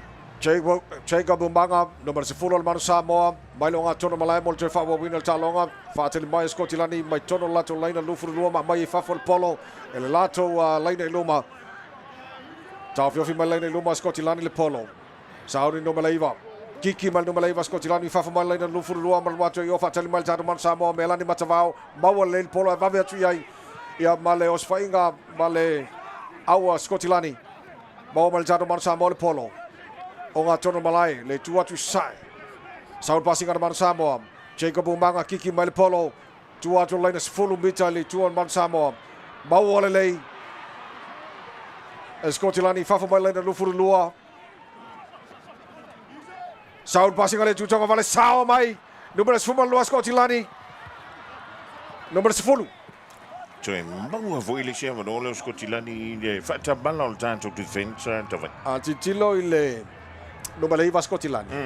I mean ole poto fa so sole polo po fele va nga tau na rile fa nga fole a ya pela ska mai va le ku mai la ko sifu ya le mo ko nga bikala pe a masinga sifu nga iduma ole tulanga na ia man to ole iva le possible fish al fish le nga fa wing ngi Scotland Manu Samoa tongil polo tonu Sam Slade Melani Matavao Jacob Umanga and once you turn le down tale ni seu Samuelos fa ingana le Manu Samoa lo sa vali pel tanto molo palasi lalo Melani Matavao saudia am polo lunga saule tau fingana le Manu Samoa sampo to dai le rio Aaron Reed Scotland le ai e malolo le wingi le Scotland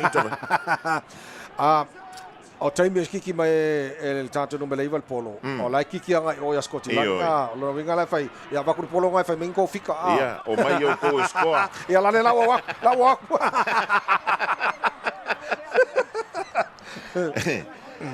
ya ole laki ola yai ole tanto awa tava ai na fa pe le o yai ni so le tanto awi o le pas pasinga le dan wanto Scotland le tulla ya o ye vu se swing o tanto ai termini ya fa malo si mai ole mai to watu ya to ya nei se kone mai ala fa mo mol tano se fulu mitale tu ole Manu Samoa sauni mai ai ia le line out Scotland tongil polo tonu ma ngele o so lunga le loka Scotland ma sawal passing le fo ko sawal passing Scotland le tu to vale sao mai misi mai le ai ele sawal pos Scotland illa tu numero summa tasile sa fa tele tu il tu Manu fai le lio alosio le lio alos Tomasi alosio e ale polo pinto yanni ya o lona vai le sa o tau le polo mo sa o lo fa fole o toi polo fo Scotland i lunga le afol malaya to na se kone lo toi na mai lo afa bo le ta longa ava no fo te lo la fa benao ta no fa ya o ta Manu Samoa bola le si ko nga game plan fa nga ina bola fa mo ai la va ai to Scotland na se fulu mingo ke mo bua o ta longa benga ka kilo Scotland fo le pola ko nga game plan le la ta aloi ya mal kai mi akwal nga makua ai po fe la va pasi Scotland il polo aga vale ka makau vale ka ela kwa ai nga le ole chula kana le tanto au o lo mawal tanto over doa ile afalo na luol tanto nga pe ai ni swing ala i la fa yele ala wan tul polo tonu line out tongi tono Scotland molo twai pasia le afo le balai le tua le Manu Samoa molo tuai Scotland le polo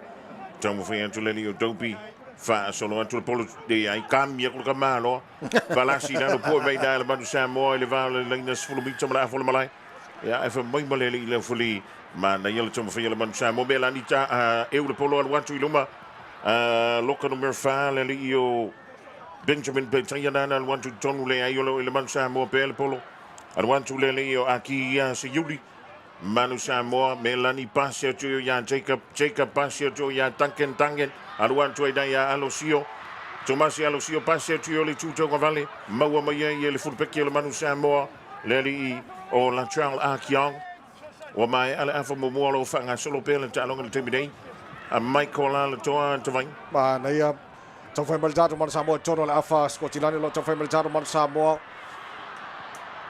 tau na mose ai tau Manu Samoa le umale afa mo talonga Lucia kusia ka ko mikai kua ono lo le tele pui Scotland tau fai mai passing al tatu Manu Samoa man tatu numero 10 Jacob Umbanga Melani Matavao le tele pui Scotland fonga boa vai atu Melani passia tu o lo ile Manu Samoa per polo ile tu Scotland lo ia ile sfina le Manu Samoa le temidei Melani Jacob Umbanga passia tu alosio Duncan arui foi lo mal numero 5 da le Manu Samoa Junior Mau Manu Samoa ye per polo le temidei tu al wantu ya Jacob al wantu ya Theodore cambi mai ai le tanto wingile da ile tuto on vale ya ai tofu to ilo mal tanga tai fa foto vai o le wale na le afa mo talonga o mai Eden Park tato Manu Samoa Tomau ai o talonga le afa mo fast 4 minutes mo talonga lua se furu Scotland tato Manu Samoa le tau ai ina watai mal afa taimi o talonga mai Eden Park tato Manu Samoa Samoa Falima Eva Tolu amo so ala tato fa wau fa salonga Manu Samoa mo le afa mo molina ana fa tele lava fonga mo ia tatu company o lango ina tatu fa salonga mai Eden Park ile nei foi vai on fiafi fa tai fa longa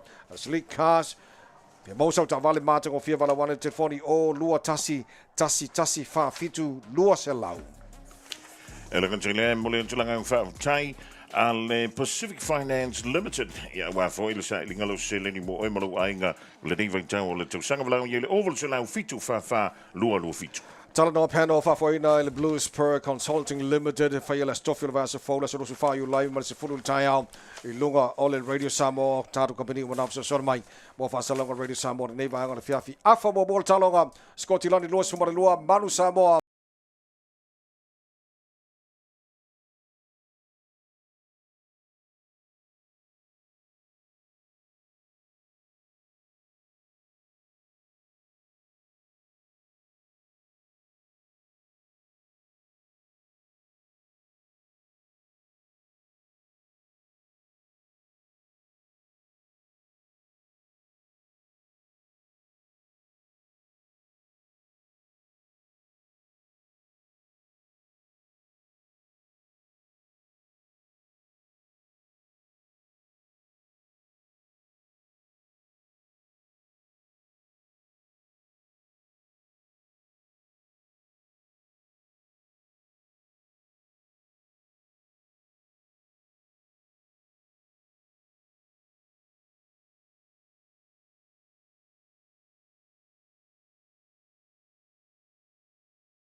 Malau fa fonga le gato le tuar Radio Samoa mai Eden Park nei foi va ngona po lunga tasili mai betorwa mo fa pena foi lunga le YouTube ali Radio Samoa mai afa mo le talonga le tato Manu Samoa Scotland ai o talonga le afa mo Scotland lua se fulu mai lua tato Manu Samoa le I tau ai ai vai ngai ao na sitifia tunu ua fonga mua tilo le tato Manu Samoa o le talonga mo le tato Manu Samoa yai alo la tunu la tu te mo le leftanta alo ai mali fo fai a ngol tatu Manu Samoa so te lo va nga umia tatu va vai ai tele tulanga mafai ona toi fa le leia mo isi talonga iluma ai mo talonga mo pe ona il nefiafi well ila wa tilo pe afua tu tele tama fo fai a nga fo alai le leia tele va nga pe tata no fo le maua vanoa ai leo mafai ona fa au ia vanoa ia ina ia mo ni skoa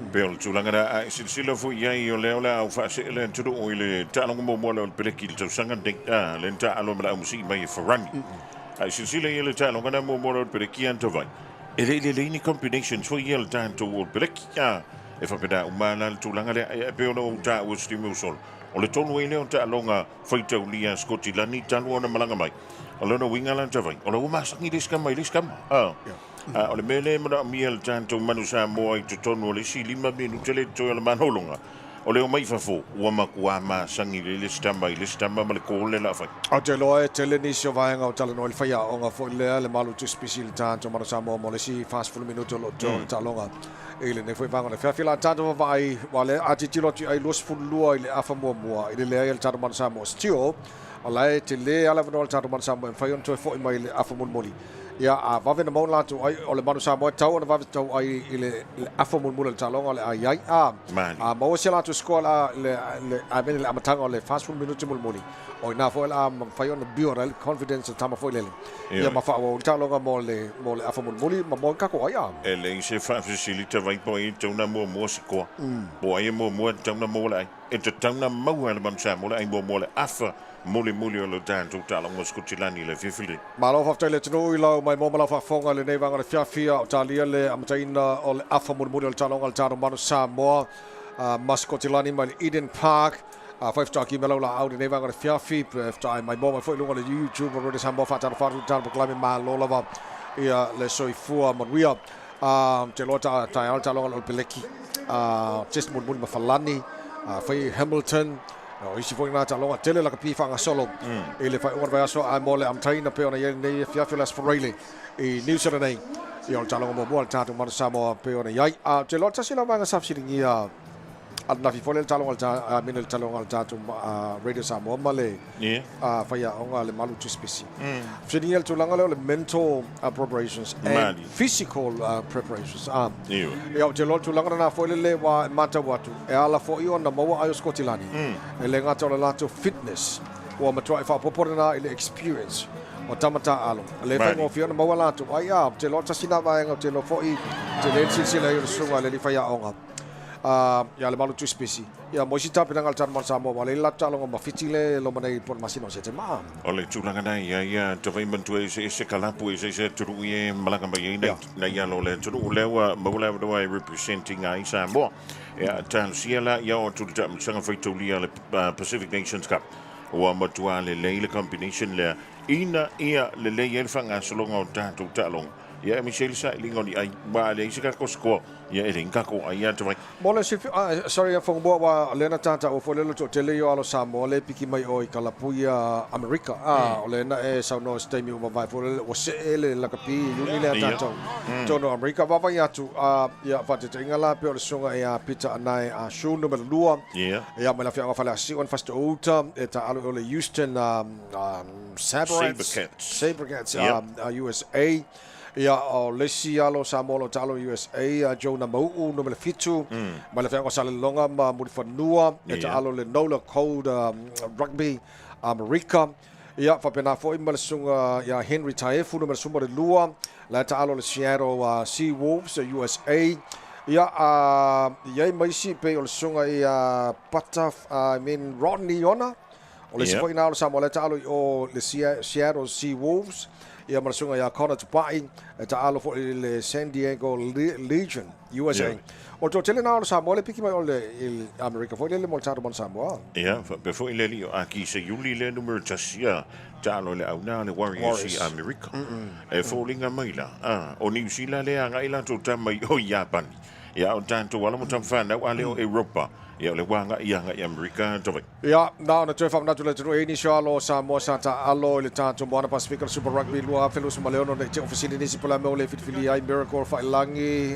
Taumatene Johnny Tuala ia ona tulanga fifilinga la tukalapola ta alo le NPC tono America fa wina talonga afa moli tato Manu Samoa mascotilani mai Eden Park to tomo already Samoa sfolima vitolo amoro tilani Kickoff mai polo ele bawa le tato Manu Samoa bawa scotilani le polo fa mai le nufu lua nga tonu luma tonu lava de po Saulas fainga Skotilani. Afa bulbulu talonga fanga solo. Manu Samoa Skotilani. Talonga bulbulu tatu Manu Samoa. Ole lua afe lua suma lima. Luma leva Skotilani. Kami solo atu. Bawa mai lene luma al Manu Samoa. Pasinga Skotilani ma nelos faiatu Skotilani. Forga bawa suile skia Skotilani afa bulbulu talonga fanga solo. Bali Eden Park. Alwatu pasinga Skotilani le tu taunga vale. Ma neil poe mai Manu Samoa le foi. Le fanga ina ba Skotilani le polo. Forga mai te vai na wi nei swinga la ti now le Skotilani le wi te bidai. Sui tutono la to Lucis brought ya Nathan Macbeth. Sao pele pas pasinga Skotilani sa wi to ticha mai fa fo cambia. Pe forga mai le wi ngir ka ko kamaleo. Oi foi, le sa afo te mi dopi te vai.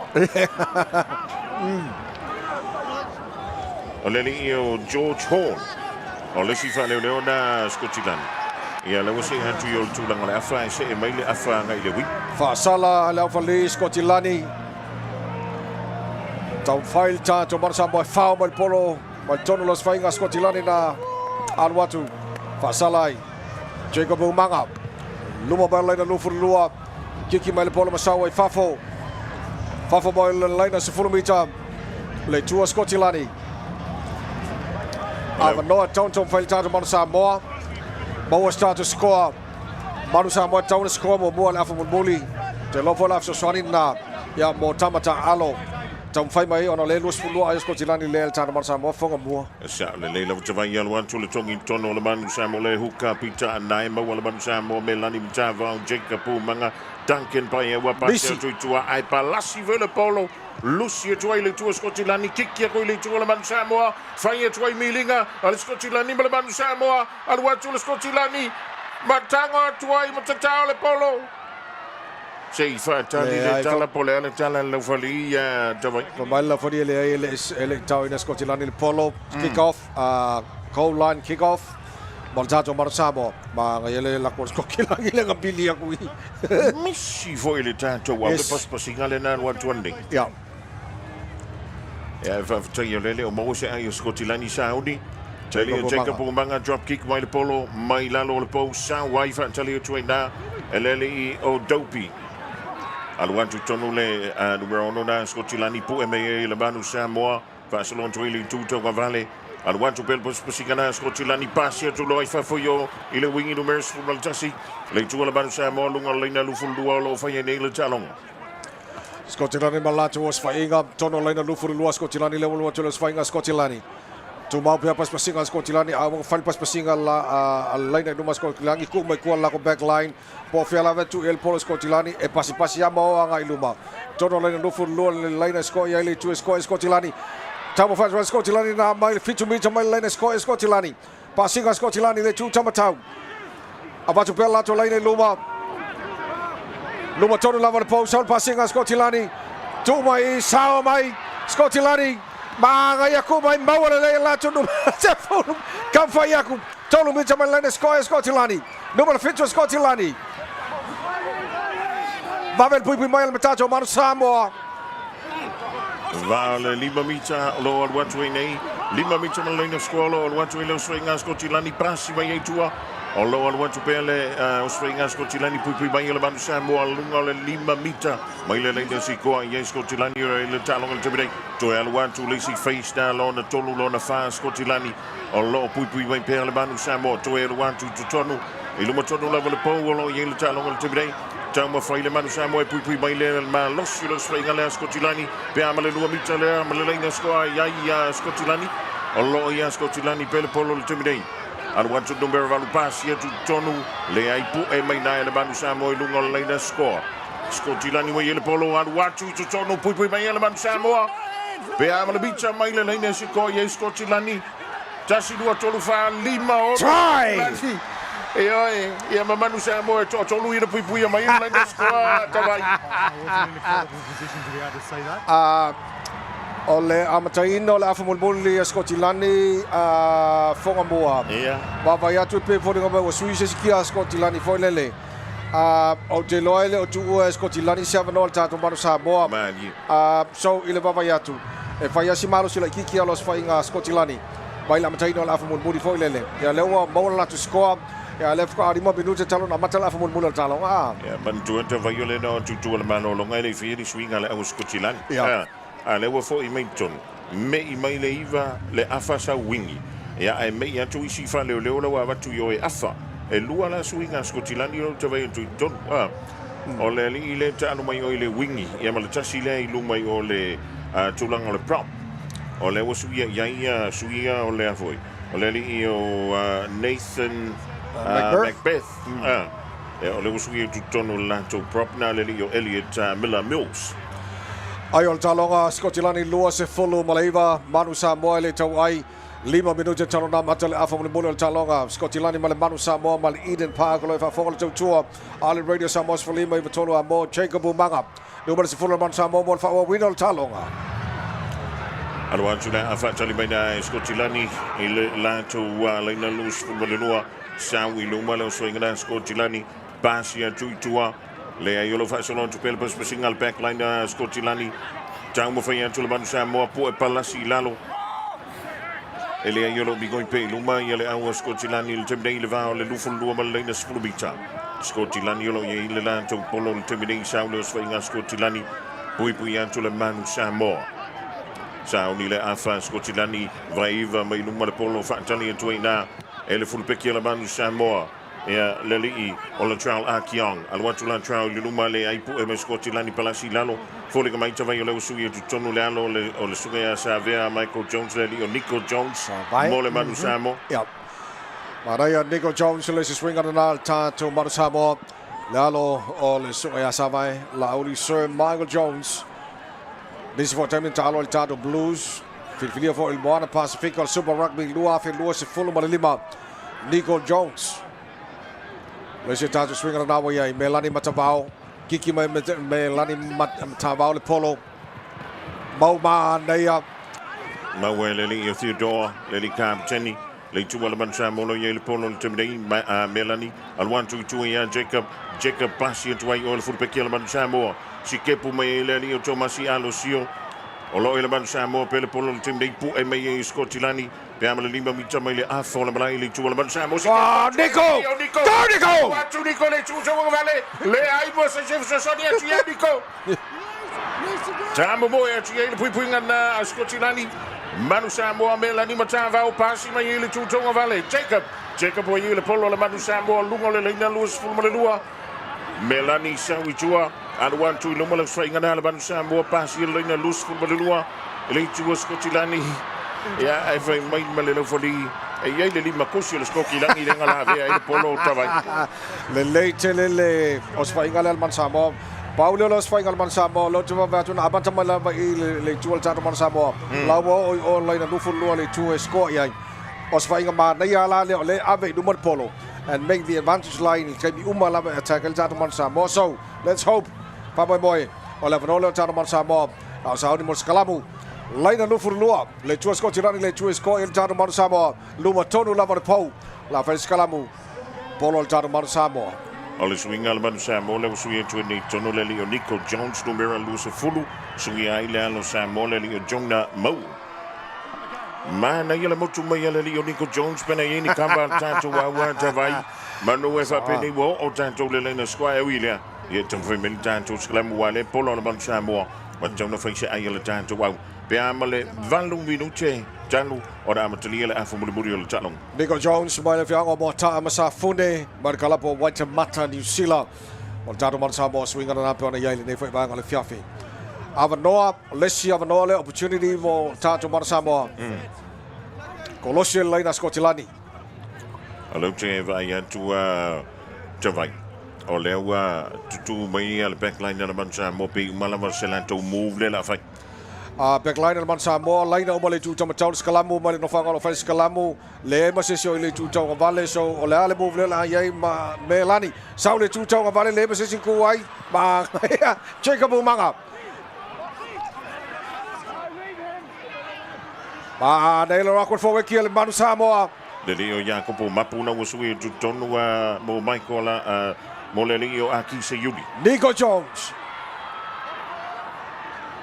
Melani Jacob Manga Oso whaingal tāra Manu Samoa, 5 meter mai le laina skoe le Manu Samoa.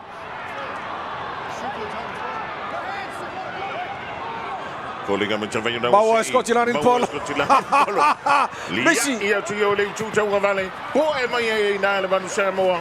Misi le tatu wa non tawai. Score Manu Samoa. Fora mal passinga Skotilani kipi agora ko salon pole. Le sakako loka. Se vai atu ba nei sal passinga Skotilani mai le tua tu yo malai. Le tu anga vale tu yo malai. Ai kolosia ko el tatu Manu Samoa. Na o mori skomo mo tatu Manu Samoa. Kolinga mai tawai o le sunga le kapiteni le na skoina le skole. Theo McFarlane. Le fionga ia Tangaloa Theo McFarlane. Tangaloa Theo McFarlane mai le fionga sale la valu ma moa lo talo kalapu Saracens in the United Kingdom. Le fionga Tangaloa le levan parlement so fa tawai. Le leva fo ina bai on the two fantasy masiana mana mea. Ja, e pe ora mo ba wina fo tono le tanto. Tru. Ja, e le matua le soafa amini ale soifua le sunga ia Tangaloa tawai. Jacob Umanga sauni kiki le score tatu Manu Samoa. Aluatu le ai. Mission kiki Jacob Umanga. Tumau ayol talonga Skotilani lua se full malaiva Manu Samoa 5 ma latu score. Le latu kapteni numero 1. Tangaloa Theo McFarlane. O yele swinga na wo vai into le ta anon Manu Samoa tawai. The law reserves. Le sa tata no nei reserve Nico Pabena fo isi o alo Samoa lo suia tom je no fo mane je swinga le ale al faya o va venga kongi ko ka reserves fo le mo afu mo mudia Mali so the kickoff na drop kick Skotilani fa tali tuina le Leo Henry tai fu passi tuai tonu e le lo suia tu tonu le Jacopo Bapo le Manu Samoa le va le na lus fu lo le fu bitai le tu le Manu Samoa lo ye le talong le terminate e le fa ile le lo fo li fa mai le lo fo li tavai Skalamu Skotilani fafoma le no fu lua le tu le Manu Samoa Sana misi ma volta yes Lucy mai le polo le tanto o le nei tanto le polo ya mata watu le sino mela lua se fulu mal tonu le utamo tu tonu le tanto msalo le sunga ya Rodney Yona ma le feanga pata fale la time vai a fai talo kalapo Seattle Sea Wolves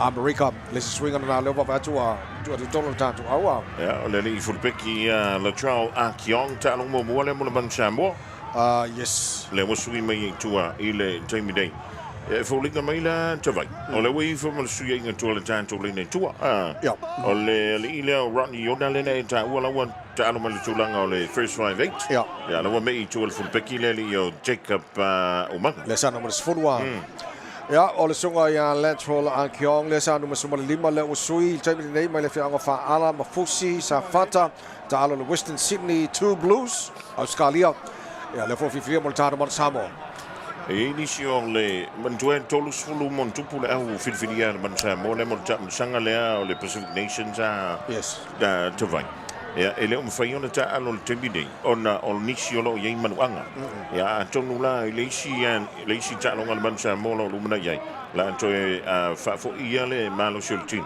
la mo wela vo nisi da alo le tanto tru Skotilani skalamu fa fo mai le lufu lo le tu al Manu Samoa polo Skotilani sa un tongi polo tonu le ai free kick tu wai le Manu Samoa le wan to le pasinga na Skotilani free kick Moto tu le lanto fu pe kidanza mo fela Manu Samoa e poi mai wo o tuina pe amala fami tama le ne siko ye Skotilani tavai ma na yelo spinga Skotilani tolu mi tama le Skotilani passing Skotilani luma tonu lava po tamo e tu Skotilani ma losi tamo e Skotilani ma na yelo bave Samoa na tamo fai over mai lunga le yolo ye Skotilani per polo tavai yolo watu le tu tonga vale Sawa tu Skotilani na 5 minuto ma le Skotilani Joel watu le spazio le tu tonga vale sawa tu ayo Misil passing al polo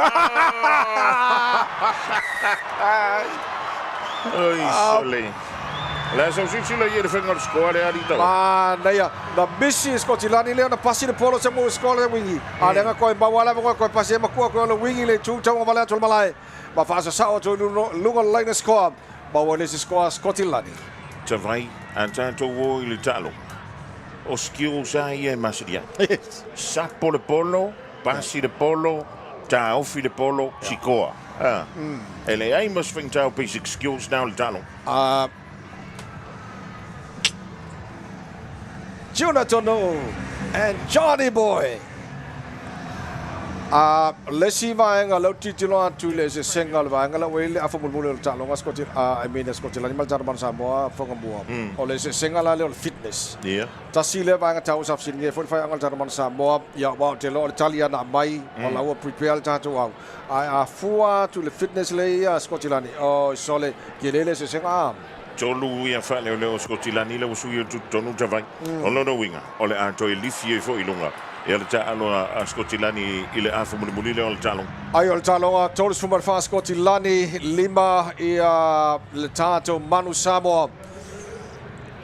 Talonga Maliden Park. Central Auckland Tamaki Makoto. Tavai muli tulanga fa taile manu le tulu lena maula do ia fiu mai le ni fiaf. Ole mai tau atu.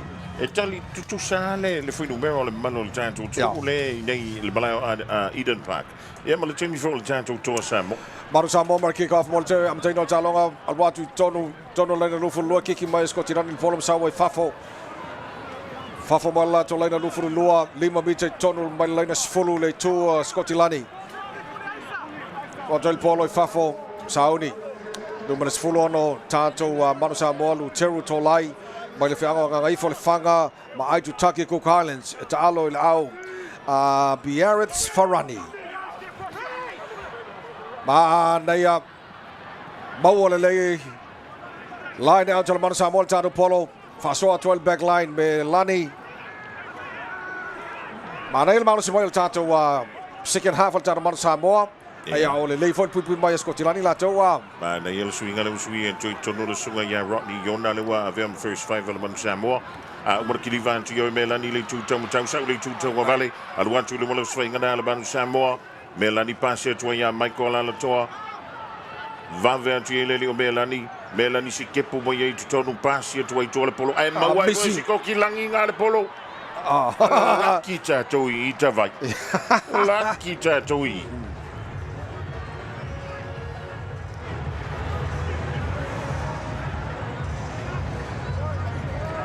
Sikalamu Manu Samoa fafo mai o ngā tonu o le leina lufuru lua ma le leina 10 mita i le tua skotilani. Whafsanga i le ma le pou. Sikalamu tongi le tato Manu Samoa le polo i tonu. Sisile intervai le tulanga le iai le uswai skotilani. E palasi lalo skotilani la walua tolu skotilani la tuai au tafa. Ya, sisile la temile na lue ni Melani ma le polo. Yanga koe lia i mai kua ska mo Melani le polo le ingisi o folo kuyanga i. Ja. Sauni le Manu Samoa knock on mai skotilani Melani mata vao stasio suia le tato fito le Manu Samoa moana Pasifika e Manu Samoa tongi le polo tonu. Fiololo swinga le Manu Samoa le waiai le li o Rodney Yona le wata alo mai le tulanga le first 5-8. Melani tongi le polo tonu mana ia por que palasi skalamule ai sauri tu le Manu Samoa le wantu Melani kipi mai ai kongo le wantu tonu le li o Jacob Umanga po e mai ai na skotilani tamo fai Melani mai le polo tua Manu Samoa lo iai tamo fai skotilani e fa le polo le ai Melani toi passe toi ia Rodney al wantu i luma fa palasi mai ai skotilani na toi sa le polo le tu Michael ala toa Duncan pa iau a kiki mai ai e le tua Tomasi alo si o le wingi numero suna tasi alo watu ai lava alo watu Tomasi po e me skotilani lunga le na lufulua Melani matava pasi mai le tu tonga vale mana yelo swainga le Manu Samoa tavai Tono le lufulua le tu e skoia le Manu Samoa ili fai le fali fa sala le fali tano Manu Samoa ba vele sa le skotilani fa watu polo mai tono le rock. Ia. Te lo na le fa sala mai le lo fali il tato Manu Samoa. O le tulanga le pe o lo tau stimu so le tavai. O le tuai o le tato follow up. Ia ma le tato support players. Ia le melana. Na ona sasi aman tu fo le tula fo no temini. Na ona fia po no mai al tanga tolisi au. Sala to. Linus Fulmita. Ile tua skotilani. Line out. Sauri skotilani mole tongino il polo ton. Numero sfumaleono skotilani. Lelio George Turner. Mana ile Samoa Skotilani lato line out. Alwatu passing Skotilani. Tuatu yo lato bela lua sumare lua. Alwatu misi atu yo. Bawa mal tato Manu Samoa le polo le ai. Ini final Feliz Kalamu dog forward Skotilani. I haven't seen it live, but we'll take it. Wala ki le pa o le polo le ata vai. O le paspasinga le na ruan tu mo fo le wingi tanto va fai me fo lu. Let's have a normal tato Manu Samoa le tonu o le territory pole tu le Skotilani. Faungala le avano fo le. Ya ma tong fai ko si fo le na le mana ya a. O leo te vai tu te vai. O lua pe tolus kala mo le Manu Samoa. O tamo fai le backline foi le e fai ala to moves. E le ma fai le backline na fai se move te vai. Pe ali mingo I lunga pe tu le tanto kala mo mai fa le tu al tanto po. Vai atu inisio tanto sunga ya alal tole sui mai tua. O Markov pura ina usui tu tonu. Numero sfulu malavandu mai mata tuta mala mangoto. Colombia's rugby. If a rugby, you will go Colombo for the make all the Euro. Manu Samoa Skalamu. Tono Lena Sfuluma Lena Lufuluali to Skotilani. Sauni Melani no Malay Manu Samoa. Tongil Polo Tonu. Avanormal Manu Samoa or yet Tonu. Ole to Skotilani. Tom faces it out to score. In the neighbor on the There's some talking coming through on my calls. Let's not make calls for me, okay? Le bana yol jalo nga to vai. Chele va yan tu wa yi se temi le fi no fori. La ngoinga ka mai ai o lai makua I le leipu le tamata alo mo awelu. Fai ko fie for ka le fori la to wa. Ya wa le tulanga na. O le tu vai tu tamai pe umala voto titia umaton. Numero rusu tolu le usu ya to Skotilani. Numero sumal tolu le Leo Adam Hastings. Lazy swing on na Skotilani. Le lope tau tanga tale ya Kevin Hastings. Sawa. Fulu peki longo Skotilani ya so ka masa sa o ka mangai la soa. E fai o le le ta anu sao. O le le al po. So se fulu iva minuto lo tola afa moli mai a folo talonga. By Eden Park. I aukila ni nei mo fa fo mala tino I le tato Manu Samoa lana talo mo mo lo afelo sma lima mala malos Skotilani Skalamu fa sala lo foli e la Skotilani Voor ik me fa palasi la no le fai ki ale Skotilani ya te vai ai ma losi te le tu le ale su ya le Manu Samoa le wan tu optional Manu Samoa kiki anga I o I le tua tu yo le kona le tu tonga valal malai ya mal fa mo la to line out ia au tau la lata I o pe a fitu mita malena score iai ava noa taro Manu Samoa tau fai mai sisi tatu score au tatu el tos fulu iwa minuto lo toi mana ira wawa iatu le lango mal support community I tu mon malai le lai tua tu le stadium anga vale mal tamatau fatu mulia umal tu lango I lango al tatu watanu Samoa mol talonga mo taro Manu Samoa nei fo I tau sanga Ole tulanga na pe ona moli mo winner di fia te vai E mo ina va o le ino fo o le avanoa. A o le ai e te vai tu lele o le fa so polia o mai tu mo le malai. Ya mi se levanta tu fa le matomata. O le foi mai tu wat soli. O la foi fai mai ska lo ai o I le mo me o bouncy caso to mit. Lutero to lai tongi pole nei ale os fainga to taro Manu Samoa. Le ai fa sala lo fali le au Skotilani. Ya. Lima mai mita me lenga skoil taro Manu Samoa fa sala lo fali. Le tu manu atu I le tu tonga valal malai. O le tulanga le fa sala Skotilani te vai. O le tom foi le toso le molo. Ja. E man tu tulanga fa pe. E fa ko apa o le molo le linga sko. Ya le fo tom foi le wali toso le lo tanto mo. O la fa pe Skotilani. Ele le ia le foi o sala ia le nga pe fa i sko. Lutero to lai. Numero sumalono tatu Manu Samoa mai le fianga ngai fo le fanga mai tu taki Cook Islands. Pirates for running Kalapu Kaloi. Tongi Polo Tonu Manaya, Bowel Tato Manu Samoa line out. But too late to Tato Manu Samoa. Manu Samoa too late to a pair. Le Manu to a fafo. Yeah, yo la ile Manu Samoa per Polo Belani sa le passi tonu. Alo tu le swing al backline dai pui mai Skotilani. Liba mai chamale line scolo le Manu Samoa per Polo Timide. Melani Matava passi mai ele tu tonga vale alo tu le swing al Manu Samoa pala la silalo. Le aiolo malo sil pui mai Skotilani. Alo wantu lo swing ala Manu Samoa le Jacopo Bapu. Palasila lo Jacopo Belani passi mai tono le o Benjamin Bentaya. Palasi tulano Benjamin pasi mai tonu Aluatu le swing ala Manu Samoa. Aluatu. Destroy! Lelia Duncan Payawa le Manu Samoa. Numero se fulu Maratonu. Last year le lena score. Ile time dei mola Manu Samoa. So o le santa le noa fonga mua ia manoa e o ai tato Manu Samoa tonu o le tua Skotilani whaonga mai a maua se lewa wa pale mai le tato Manu Samoa mo le se la tu skoa lea. So I mean ana whaapel tau whainga le tato Manu Samoa mai le afa mua pe o le le afa muri maua manoa ma whaonga ina ia maua ai te loe fi nau al talo ka pe o nei fiafia Afwele na maua le tato over no i le sana lea. Sawa i o tato faces pe fa lima ono sawa lo i ya o le o vai o te mata tua le ano le tato o tino o ile tamu sanga le ipola lan Duncan pa ia ua tawai ile ma ile si ke por ka ka ngai tak ya ai fa mano anto le ta ano yalo ma tam fa na o le tato o tino Jacob Umanga Sauni mole aino score Duncan pa ia Aluatu le polo, Aluatu. Fua wailunga. Oval led kiki, Jacob Umanga. Ayol talonga wa ye Manu Samoa se funu malua. Skotilani tolu se funu mal fao tatu ye minuto se funu mal limolo toi.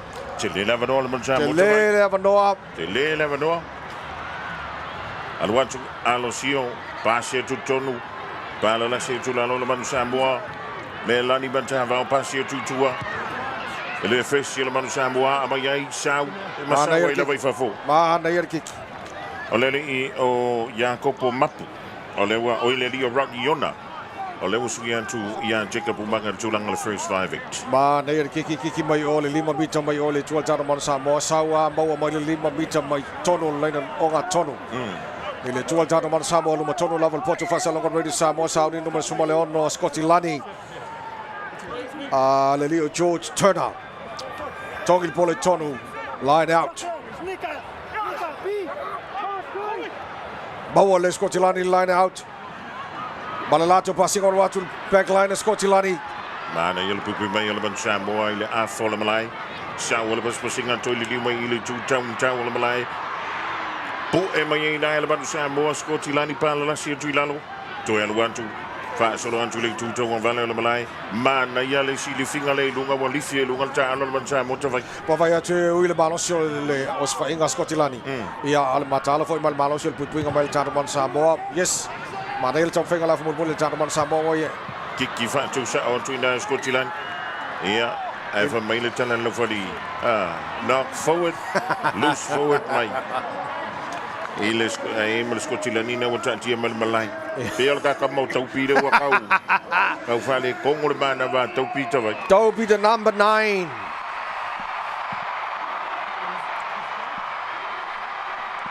Esele mana ia ile mai te watu ta vai. Ile fa ngia ane o le tanga vai o le tanto tu o ile malai o Eden Park. O le loto o le lango sua mo le support o le tanto Manu Samoa il tanto o no Ilana Manu Samoa mama ia I so se Samoa leo of apenano va ia Eden Park nei foi vanga le fiafi wa matua va ayatu le ange ngio le tanga vai o Samoa fai loa ia ile support le tanto community ia alo la Manu Samoa mo le talonga pona ia ile nei vanga le fiafi tu mau ai le talonga Skotilani tolu sumar fa tato Manu Samoa se fulu male lua tato ia se fulu tolu minuto lo toi o le talonga ile nei foi vanga le fiafi malo fa taile to know Tapo inga foi na yo tatu tu asin sine balu mo malawa le ngata New Zealand so stafo le kelope ma lova taile tapo inga le neva ngol po Lungo le YouTube male tanto le tio pa malo tu fele uso ya sau si fo no seu ya mano si le uso tava Fai le po kofe uso fai le po kofe Sauni no meleva Melani no meleva Manu Samoa tongil pole tonu Skalamu se fulu mita mai le lena o tonu le tuar Manu Samoa So le mai o ta alo pe le alo sa le tanto tro o le ta sileli o aki se yuli numero tonu la le sunga mai ko la to le foi le swinga ai pina o ile pro foule ai foi Skotilani le fai ma pi alu ngai la E fo dinga mai ni tai tele ma no si aki tamai. Sa o lesi swinga lo te wawai atu at pea o te wawai atu Michael Curry no masuma leiva leo fa ta'ala fo ia leo i tonu whangabua. Ia. Michael Curry mai le fianga whātou Ian Taufusi ta'alo le Moana Pacifica Super Rugby o nei foi sanga lesi swinga na el tano man Samoa Melani tongi pole tono ratu passing al tano man Samoa diki atu mabau atu yo. Joy fo I mai le talonga te vai. Ia. Alai fa mai le lau fali io e fo le Scottilani le faila na me era tonu ki. Ya, o le lau fa fo I mai ai faia ia le sala. Sala fa sala Scottilani. Spulu tasi mi te mai le afo le malai le tuala man Samoa. Rodney Iona no mele lua suma le tolo tano man Samoa Saudi. Kiki atu le polo. A ngai atu I o le tuli manu man watu ai fafo.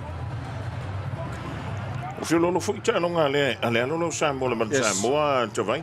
Le sunga ia Rodney. O le utam de tua I foi le piu mal tam sanga le Pacific Nations. Le foi na manu ba lo mo champini le man Samoa tano I le ano le tatu. Rodney Iona mai le fianga pata fale la time ma vai a fai ta alo le au Seattle Seawolves I America. Lesi na suel tano man Samoa. Tongi pole tonu line out mawel tano man Samoa. Sifuru mita I le tua o Scottilani ma ngai le manu sio le o sfaingal tano man Samoa le advantage man Samoa fa sala le farila o Scottilani.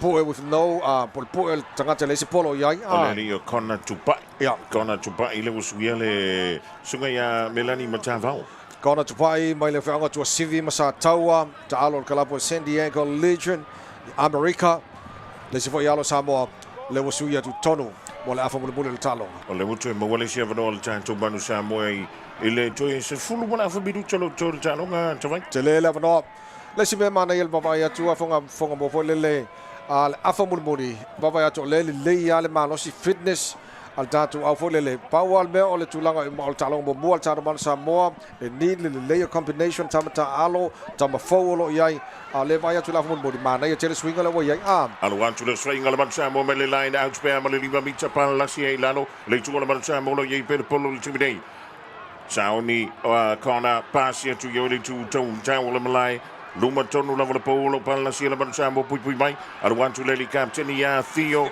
alu wantu tangaloa va pala sia tuai le ai alo fa bele le folide ai le titi ata tasi le bicha sao le pas pasinga le tutonga vale alu wantu le man Samoa oh ia we obstruction oh ia we tavai Misi Lavanoa Mana il tau fai atu taro kapteni Tagaloa Theo McFarlane. Tau fai atu foi nisol taro fo weti. Ia au baua mai le masalo po fa lava ele skama lai. Sau Scottilani po el kako Manu Samoa. Ia le ala na fa sala le ta lovely. Taro Manu Samoa. O ta Wellington o le pontu tavai. O te fai atu le pispisa o le te fa longa toi fa fo. O te le do peva fenga longa la warila le o fa I ma le o ko si termini. Laina no fulua le tua Scottilani. Tongi mai le lato pole tono lato line out. Oso maulunga loka Scottilani maua le lei passinga Scottilani. Fafo mai lato laina no fulua. Tua tu tono yo. Laina no fulua la fatel mai le sia lato tamata ala makiki mai mar polo. Jacob Umanga no mara se fulu taro Manu Samoa. Pasi atu yo Nick Malo Nico Jones le wai polo le temere alwantu pas pasinga kona awara tu ia Yona fa solo tu yo le tu tamata pasi tuai le Leo Duncan Manu Samoa le polo le temere pasi wai tonu alwantu le swinga le Manu Samoa e le va le afo le malai mar fulubita fa sala la fali tado Manu Samoa va pe fo le ngau mai Oi Ole mele el ngau yesko kilangi ele ke fa yakua di ele kai ringa ku kusali mal au ngau ole ma ke ki mele ye ria ole ma kwa ma kai polo e ma tu la fono ta vai le 20 minuti e na ona e palasia ilano o ta tauna ye malau support player ole mele le fa ye Lucia a Scotland o inga le lano ar ma sa mo fa mai kai de lo kai de ngole le So fa sala la fali le au tato Manu Samoa Ya makiki trele polo 5 mita mai le laina nufuru lua le tua le Manu Samoa. Le la sauni Skotilani. La to laina au le tua tu sa o le malai. Ule kamei o naua anga i tutonu stasi ono le tanto tonu o le li o Canaan si teine tua mai le fionga whale atu ma sauni atu ta alo le Western Sydney 2 Blues e au se talia. G'day mate. O le alo le fionga whamina to le tai David Tua. Oh. E le sunga ia Canaan si teine. Leo wa veakula e sa whai mai o ia le fionga whamina mono whaltua ia Helen. Ia o le la ufo ialo na o le la lo whapenao whiwhiria mo le tātou Manu Samoa. Leo o le alo le Samoa na maua nei le ta le amanoe ta alo i le au Engelani. Le sunga ia Canaan. Anela wanga i mai i le Tātou Manu tanto Samoa. Aluatu. Skotilani short kick Skotilani makamoya koe matuli atuai. Awai ka fefe wa le ai. Ei sole. Ja. E se no fifil no faria fa pera. E pe ole fa swing i vole le wa. Ja, le fa mai le fori. Sole wala kil ka ka ko po. 5 minuti lo toi lo talonga lo toi Manu Samoa. Skotilani. Drop kick mai le polo. Oh, ole me le fa mai le fori. E pe uma o kele le mai mo. In the contest, White 14 has knocked it back to in goal, and then it's been grounded, so it'll be a 5-metre scrum. Oh. So le fa mal mai na la fali le vai ngo le entro ta fiele. So lima foringa mai na avel polo to tonu. Yeah. Ole Force it down to Yeah. carry back. So a 5-meter scrum Polo Skotilani. Skotilani. Ile toi ono minuto lo tol talo ngava. Ai ole talonga tolo sul malfa Skotilani. Manu Samoa sul malu ala mo la no. Yes, fafte tere lava ile langola mai tatu company lo langola ina fasa langola Radio Samoa mali talonga Manu Samoa Skotilani Eden Park asli cars amna mi sta vale le lemo o mali ainga David table malu lu val out telefoni o lua tasi fa fitu lua selau. Pacific Finance Limited more se linea wow for Fuangal David Chow oval chilau fitu fa lua fitu. Au ne ngalo le talano panel i le pola stofi lo su fa you lai se fulu le tai au to fansia le totua le Blues Per Consulting Limited o tatu company mana so son mai fasa longa Radio Samoa pe nei vai ngole fiafi 5 minutes mai lane score ai Skotilani for Skalamu. Saudi Skotilani tongil polo tonu. Saudi for le Manu Samoa pui mai pa u le Skalamu le pito mai. Le sanoi dala mai lo fali le pito le. Travaillons tu lai oh ele yo lang fai ficar propria a Skotilani. E tau ma se lai titi lava le malai. Fai as felo lo le o Skotilani vele le al watu passing al back line pe e tau mo le ma se o malai. Ya tu no le manu lu tau. E te mantua langan timunga le neve aso atoa fokomboa e o la foi la sora nafi and even this morning le foi sa pa u lava timu foi le so le ava vai ato le ya mantua le sa timu le tai au yo la e altu langan na yo no ma se ele malai yo mo tamata alo O le vanoa le Skotilani e troifa popoini o lantou ai ele o lantou sikoa. Puipuinga le Manu Samoa tau na malo si le tūleinga o le tātou Skalamu. Ia mi se vui tō le leinei tua. Oh, ia le fōtoi pa u le tūlean tawai. Skalamu vavatu faisi malo stelo Skalamu Skotilani. Ia. Leo tawai atu fo ili tawai. E lua mei ai. Le kois o ile ai. Wale la vai la wari ia kuiu. La o e kongi le pol. So le la kiki tua. Saudi le mo la to line out. 5 mita mai lane score yes Skotilani le tu puatu le Manu le tu sa e atu le malai. Ia va 20 minuti e 5 lo toyo te lo le mele mana o Skotilani mo si se la tu score. Ia. O le puipuinga foi la le Manu Samoa. E lua mei ai. Tasi tangata contest.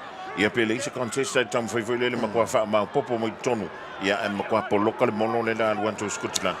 Skotilani saune tongil pole tonu 5 mita mai lane score Skotilani oso maulunga loka Skotilani tua tu tono lato laina luma ma bolo toi mal polo o aku mai malesi vangal back line Skotilani matule toi luna lane score Skotilani Martai no le tamo finga Skotilani le talonga le tamina ia tawai e le vai ngā tulawa ia mai tua nei ia o le tulanga e malosi telele fo weki Skotilani ia pe afu atu yeile le suia inga pe o yeile au Skotilani mal tanto au le Manu Samoa.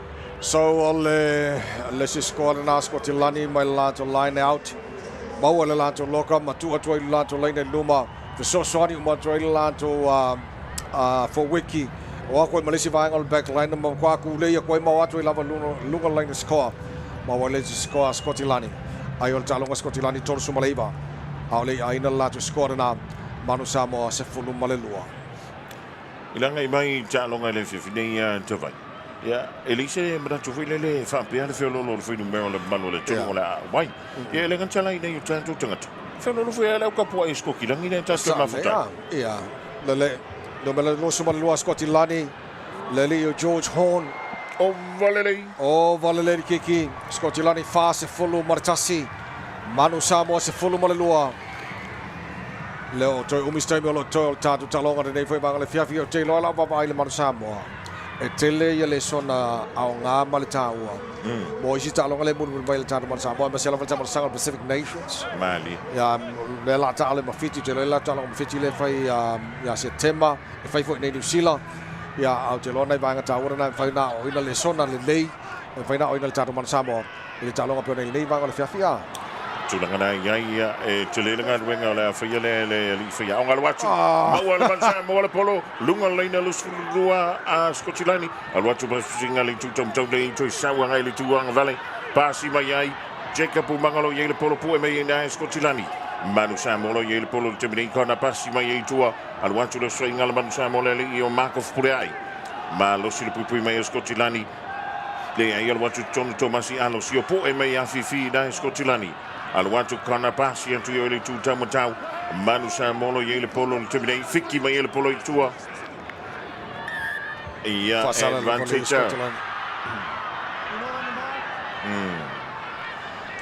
ma nei le faonga mai e Nico le polo le temine no watu ai pu Skotilani babe ai pu e mai le polo le na mo le no le tanto Manu Samoa fo e ko e latu le sia la tu sfainga o le ngai inga na ni mana mi le tanto ta vai pu e fa ho mar polo ai le pu e fa tan pasi fa tan e lava ya se io mai le vai ngala so sori ba Kiki aku sala tar Manu Samoa mar watu le fotu Manu le tu toma le malai le tu nga vale no fanga fa salong al tanto radio Samoa la tongi el tar Manu Samoa le polo 5 mita mal le scoil tar Manu Samoa Avanoa moa le lei fa ngala Avanoa mo isela tu scoil umale table talong le vanga fiafia lu teru to lai le hukala Manu Samoa tongi el polo tonu punga ilunga le captain ia Theodore sau po mai tua ai sa le polo mo Samoa la vai fa fo se fa tali pola tala ta fu le fa tu io ele io la sa o le tala ta fu ya no le sa le polo tua e pia a mai foi le Skotilani ya le la utoi foi me i misi le no ta vai le mawale line out el tata Manu Samoa le na misi mai la no yo 5 mita ngai le score ya at least le mo le se no lunga lenga no fu lua le tu Skotilani le tu score el tata Manu Samoa le la tu sa le lu teru ko to light awa kakangi mai masailini wa umal taimi Avanoa le tata Manu Samoa ba ko le usui le kola la fali no ko oni yan tanto yeah so it looks like os kalambul muli le talonga no le va yatu ya wa e masailini wa umal taimi le talonga sa unis Skotilani tongi polo tono Stability and height. yeah afa yo ole afa Skotilani yo lan mela afa yali tavan nga bawa al polo ya ka ko fero ile va yaso pe au ni fa kai lava sa oni Skotilani lanto afa le suyo tutonu tongi el polo tonu mole last play yo le talonga pala la si foi ai sole ya le nga yeah for my maleli George Horn Manu Samoa thank you for your coming for my maleli fali ya wa Manu lo le ding fiaf ya Samoa man fa fo mai mo bali ne va fiaf le yunga na talonga al taro Manu Samoa Skotilani bali Eden Park I au kilani nei tama ki makaurau Skotilani fa se fulu martasi Manu Samoa se fulu male lua ya pe tata no ne va fiafi e tele va nga tau titilo iai fo tata fa ya onga tele tama fo tata Manu Samoa la tu talong mo mua o le lua fe lua suma lima I'm sure fo mua tele vaenga taua fa pena fo na oina mai tatu Manu Samoa ta pena i moisi ta longa o lo mun mai ne fo sanga Mali lava te vai to telefu te mani o le tonu o le lunga nei e se tasi fo no fanga le mo ila to ma lo fa lo ia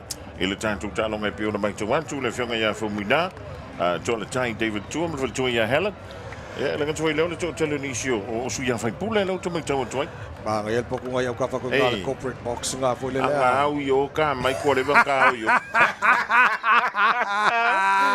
ia ai sa le le so no ga te vai tele ia le sona tele le ga wenga ale pulenga ia mi se fu tamata alo wai matatua e se le sa le ta longa pe o mai tawina ia ta to nei le southern hemisphere e se mai lunga o le northern hemisphere wow ta pena ka ta Manu Samoa la tu talonga mo mo le lua felo suma le lima tele la tu talonga lo o mun mai le nei fo te sanga ta sanga Pacific Nations Cup le la tu talonga ma Fiji jelope ya jelo September po lo nei pia po se vaenga o New Zealand Tauranga o vaenga mana ta pena ka ta Manu Samoa jelo tele se vaenga silsila ia il faya o le malu tusipisi ia wafol ta pena ta tu o moista longa mun mai al tu longa no il ta longa nei vaenga le fiafi fa suma tasis kotilani Manu Samoa se fulu ma le lua ia te loa fonga mua o vaenga na mo le mai mo mal fa fonga mai le tunu nei vaenga fo le po na na toi fa tele lava ta to company um fa na toi fa sa longa Radio Samoa le tu sleek cars amra mista vale le le mo o mala inga vala aula tu telefoni o lua tasi fa fitu lua o Elanga tele a fe ona tau sa ili so se leni pe o ita nei wala au le Pacific Finance Limited ele o valu se lau fitu fa lua fitu tavai awana ngalo le talanoa panel i lunga Radio Samoa le stofi la susu fa yu laimar se fulu le taiao tau tua le Blues Spur Consulting Limited ia wafo le fatalanoa Indonesia sui o alo atu ia Aukilani ma New Zealand tulango iai ia elections local boards elections so le tau tua Radio Samoa le fatalanoa Indonesia i lunga le talanoa panel so tofi losu fa yu lai se fulu le taiao tau tua le Blues Spurs Consulting Limited. Ja, en mo le tui le fa ma no le tampo inga le tantu tro e fio lo na vale numero i lato o lo mfai le ona mai mo mai le di fo i vanga le fefi o tilo e le uto vala au mai ia lanto supervisor toli o mai frika ko ngar wenga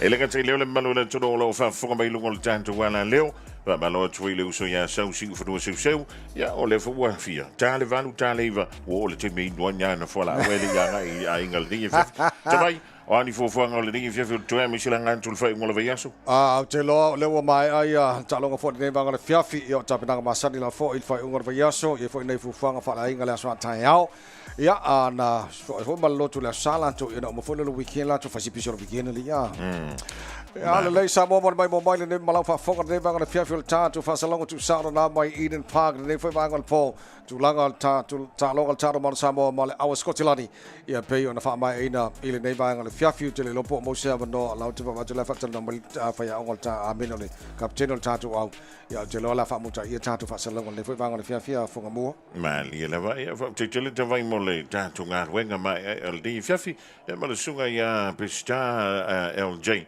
ya ai mi se foi sunga le pule to fa ya se mau mantai o sangala ya wala vole tau to ino pa ia malo siu ta tu tru ya ta fa salonga na nei vanga le fiafi la fo se mato au danga le au lau mai mo fa fo mai Samoa malu ve fa le finangalo manu ia tele lava ia le ratu mo le fa unga nei fo i yaso fai te talo ale ya lo atu to fanga nei po mai lau fa salonga Radio Samoa mai